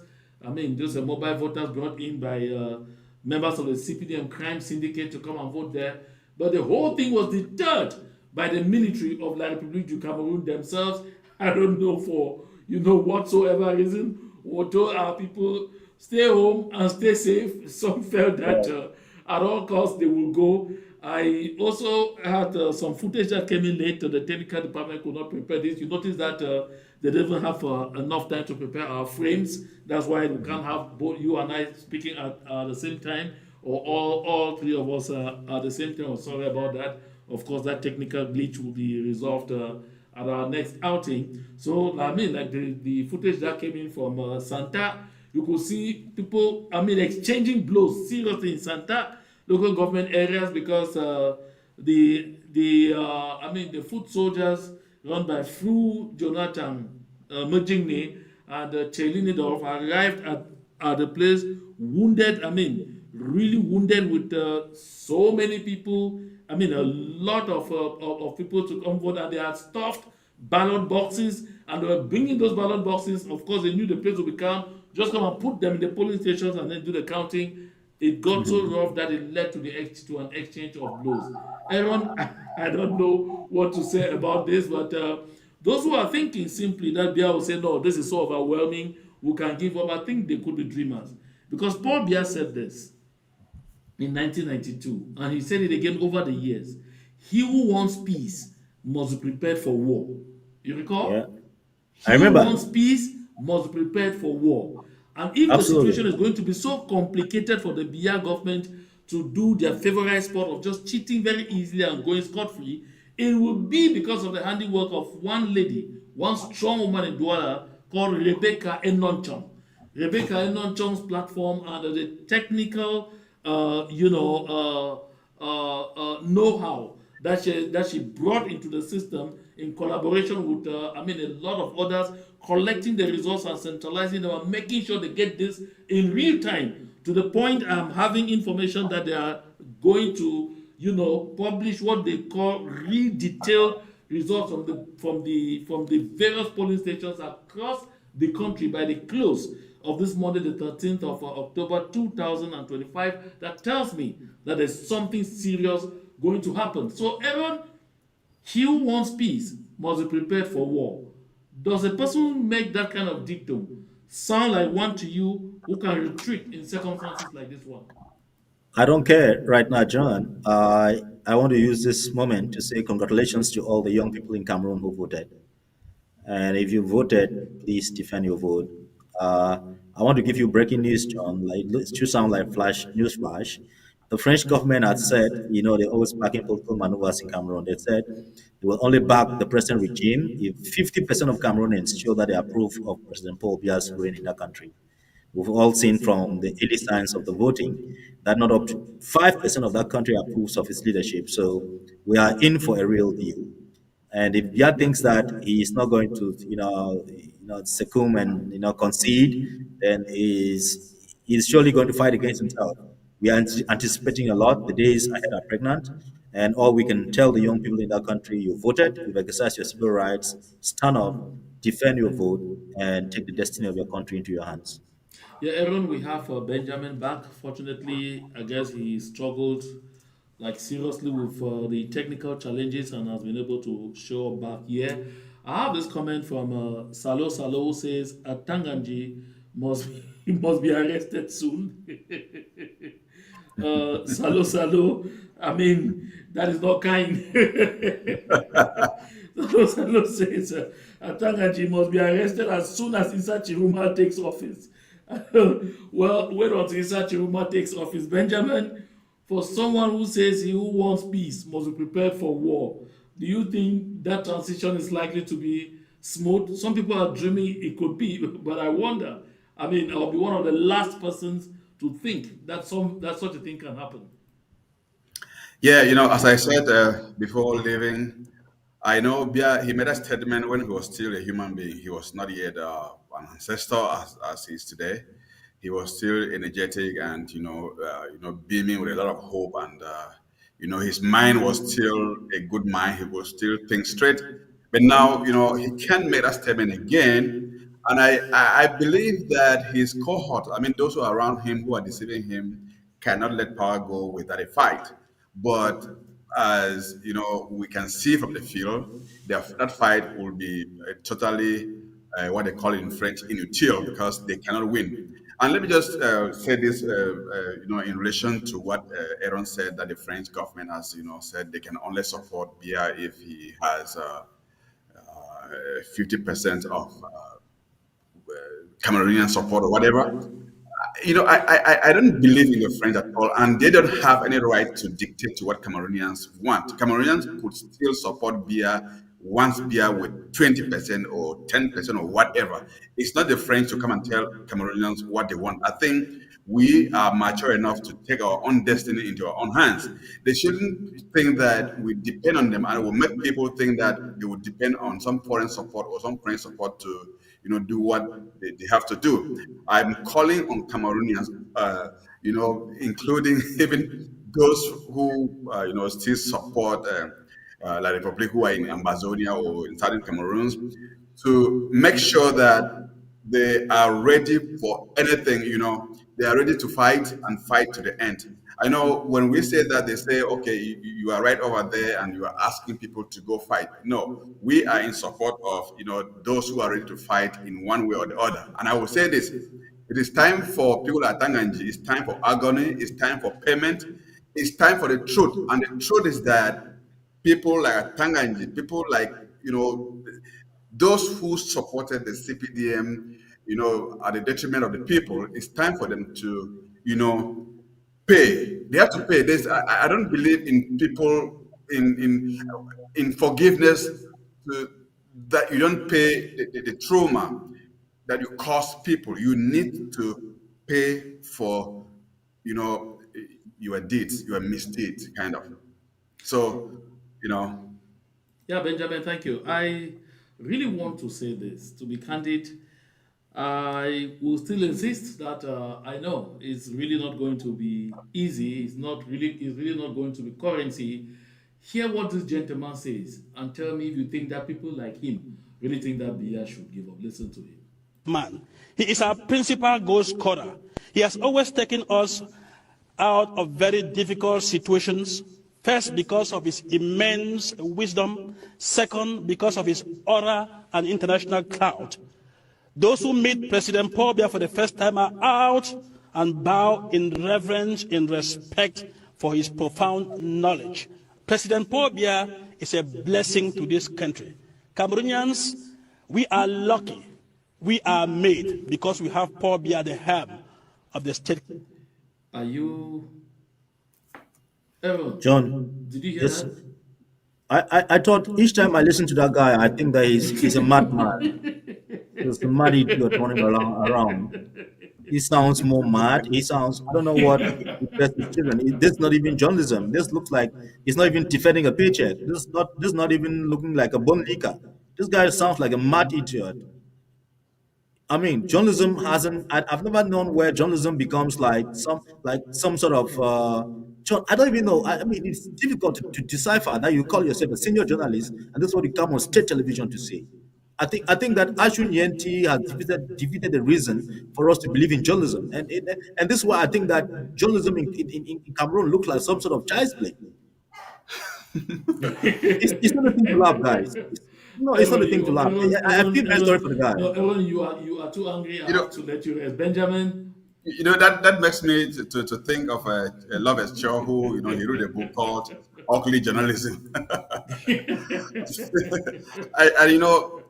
And when a journalist turns to be a press singer for a president or whoever, I mean that defeats the essence of journalism, which has to do with truth, objectivity, and accountability. I don't see how somebody who has been to school, somebody who has probably a PhD. I believe this guy. I don't want has a PhD. I want to put that PhD in quote. And when you turn yourself into a praise singer, into the mouthpiece of an authority, that defeats the purpose of your education. It is sad, and I think it's because of probably the benefits, the money he gets from the regime, what we call in What Cameroon money? What gumbo. money? What money? Bullshit, bro. It's BS. Yeah, Benjamin, we have some of these comments. We'll just get these comments, and as we are preparing to wrap up on this show tonight, I have gentleman. I mean, the name is so difficult to call because really acronym UOSG. He says, "Sorry to say, Anglophones preferred another francophone again in power. Strange." I should say this like really honestly and very clearly. I think someone really has to take this like seriously. The people of the southern Cameroons were not interested in holding positions in La République du Cameroon. We're interested in these elections because of what we are looking forward to happening right now. Because right now we are getting to that theater that we have been expecting. Because I assure you, listen, Paul Biya is the Prince of Peace, inverted commas as they call him. Paul Biya is the Apostle of Peace. He wants to be known as the person who brought democracy to Cameroon. He likes democracy so much, but only after him. And so the only way you guarantee peace in Cameroon is make sure Paul Biya wins the election. If Paul Biya doesn't win the election, there is no more guarantee of peace. He cannot guarantee peace. You are on your own. So people should put this in their brains. For us, the people of the southern Cameroons, I mean, we were observing this, watching it very closely, because at the end of it, we will know exactly how to handle our situation, how to handle them, how to get them out of our territory. And Aaron, you said something that bursts the abscess, that resumes exactly why the people of the southern Cameroons really want out of anything together with La République du Cameroon. France. Because look at who are the French to come and say if we have 50% of the people supporting, then we will accept. No. Who are the French? So this takes French? us back to that notion that I've always said that La République du Cameroon is not independent. It is not. You notice that it is today that those Sahelian countries, Mali, Burkina Faso, and Niger, are actually taking back their countries from France. You see the people in Cote d'Ivoire actively fighting seriously against another mandate for Alassane Dramane Ouattara. Alassane Dramane Ouattara is actually even developing that country. But the people don't want him again because they know that he is a French juggernaut in their country. That is the truth. So La République du Cameroon will be the last country that can maybe fight him to get out of the French column. And for us, the people of the southern Cameroons, we never had any business with France. We are not supposed to have any business with France. We should not have any business with France, and we don't want to have any business with France. So this should be clear to everybody's mind. And I'm moving on to the next comment where I think this is Kwame. Kwame says that the people of the Republic of Cameroon have always counted on the Anglophones for any political changes in that banana republic. Aaron, Benjamin, we are all saying here in unison that our people, while we were fighting to have change, when we were still with them, they laughed at us. They called us names. They called us ennemis dans la maison. They called us all kinds of names. They called us the Biafran. When this liberation movement started, they said, on va même les déraciser. Today, we are not interested. So while they are fighting, I've repeated it. Our people should fall back home. Fall back home. Don't be involved. Even if you are in the Republic of Cameroon and they are mobilizing, going left or right, don't be involved. We don't want to lose anybody again. We have lost a lot of people already. Don't be involved. We will not be. And so let this be very clear to the minds of each and everyone. So Aaron, Benjamin will be rounding off. So I'd like you to say your concluding remarks on this slot. So perhaps let's begin with Aaron, since I started the broadcast with Benjamin. Aaron? Thank you, John. Thank you for having me on your show tonight. It's been a pleasure to come in and contribute to the wave of change that's moving across Cameroon and across the world tonight, most especially for Cameroonians who are anticipating a new day in their political life. I want to thank and send my best wishes to all the young people down there who have voted. And I remind them, please defend your vote. I know the pain down there of change is going straight to Paris. I don't care how they feel tonight. I want every young Cameroonian to understand that we can assert our independence. We can stand up and say that this is our future. And to all Southern Cameroonians, you know what this means. This means that we need to read the tea leaves so that we know our next move. And so, John, I thank you to all your listeners, wherever they find themselves. We've had a call from Vancouver, from DC area, from Atlanta. Please, if you're watching tonight or listening, please know that we care about you and thank you for caring so much about the future of our country, of Southern Cameroonians, and that the future is pregnant because from this, I know that there's going to be a lot of strategization. We're going to do a lot of thinking and we're going to do a lot of planning. So that's it and done, John. I can only give you, you know, Thank you more very big much, salutes, John, and I wish you all the best, sir. Thank you very much, Aaron. So, Benjamin, your closing remarks. Yes, what I would say is, first of all, permit me to congratulate President-elect Issa Tchiroma. That's how I call him now, President-elect Issa Tchiroma, for his brilliant victory over uh, Mr. Paul Biya, and to call on all Cameroonians to know that they are almost at the end of the tunnel.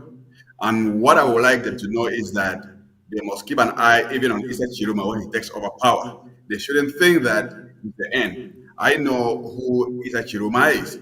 He might take over power and want to really become more Paul than Paul Biya. So after this fight, it is just the beginning. That's what I want them to know, that the fight is still long. And that said, I want to thank everybody who, call in, who listen, those who are listening to us online, and to promise that probably as we monitor what is happening in Cameroon, we'll be coming online to, give our own little comments and probably contribute to, to the freedom of not only Cameroon, but Africa as a whole. Thank you so much. So, thank you very much, Benjamin. Thank you very much, Aaron. Thank you to all of those who participated on this program. Thank you to all our viewers. I mean, wherever you are in the world, whether you are viewing on Ground Zero, and I must apologize that at the last minute, our surprise guest was not able to make it. He was out there gathering some information, but could not finish up on time to be part of this broadcast. No worries, we are going to have other broadcasts like this one in the days ahead. I know that there are a lot of people who thought perhaps that they could have been on this program, and I see there's someone calling at this moment. I guess just to say good night to us. So we are wrapping up. Since you caught me still concluding, I'll let you at least say one or two words in goodbye. So perhaps it's a few words to the people of La République du Cameroon and to the people of the Southern Cameroons before you go. Hello. Yeah, this is Dr. Tata. We thank God for the show that you have, and we are thinking that this is a very good forum that we are following up closely for the full restoration of our independence. Okay. Thank you very much, Dr. Tata, and thank you. Yeah. Certainly, what is your take-home message? That our take-home message is we are looking forward for the total restoration of our independence. Okay, thank you very much, and thank you. My regards to your family, and thank you so much for being part of this broadcast tonight. So, thank you again to everyone. Thank you for being part of this broadcast. If you just tuned in at the very last moment and you want to watch the entire show, of course, you can watch the rebroadcast. It will be live on. It will be on the. It will be posted on the JMA Connections at the end of this live broadcast, and so you will still be part of the program. But what I want to say before I go, please, my dear people of the Southern Cameroons, dear people of Amazonia, if you are still in the hinterlands of La République du Cameroon, please get out of there while you still have time. Get out of there while you can still do so. It is very important for you to come out. You better get to the metropolitan center so that if things are getting really rough, because they are likely to, of course, you will have the opportunity to get help. So I don't want that at the end of the day. Something happens and we do a head count and they say someone is missing. Let's do everything to stay safe and let's do everything to play safe. Thank you once more, and I wish everyone good night until we meet again on this platform. It's ciao.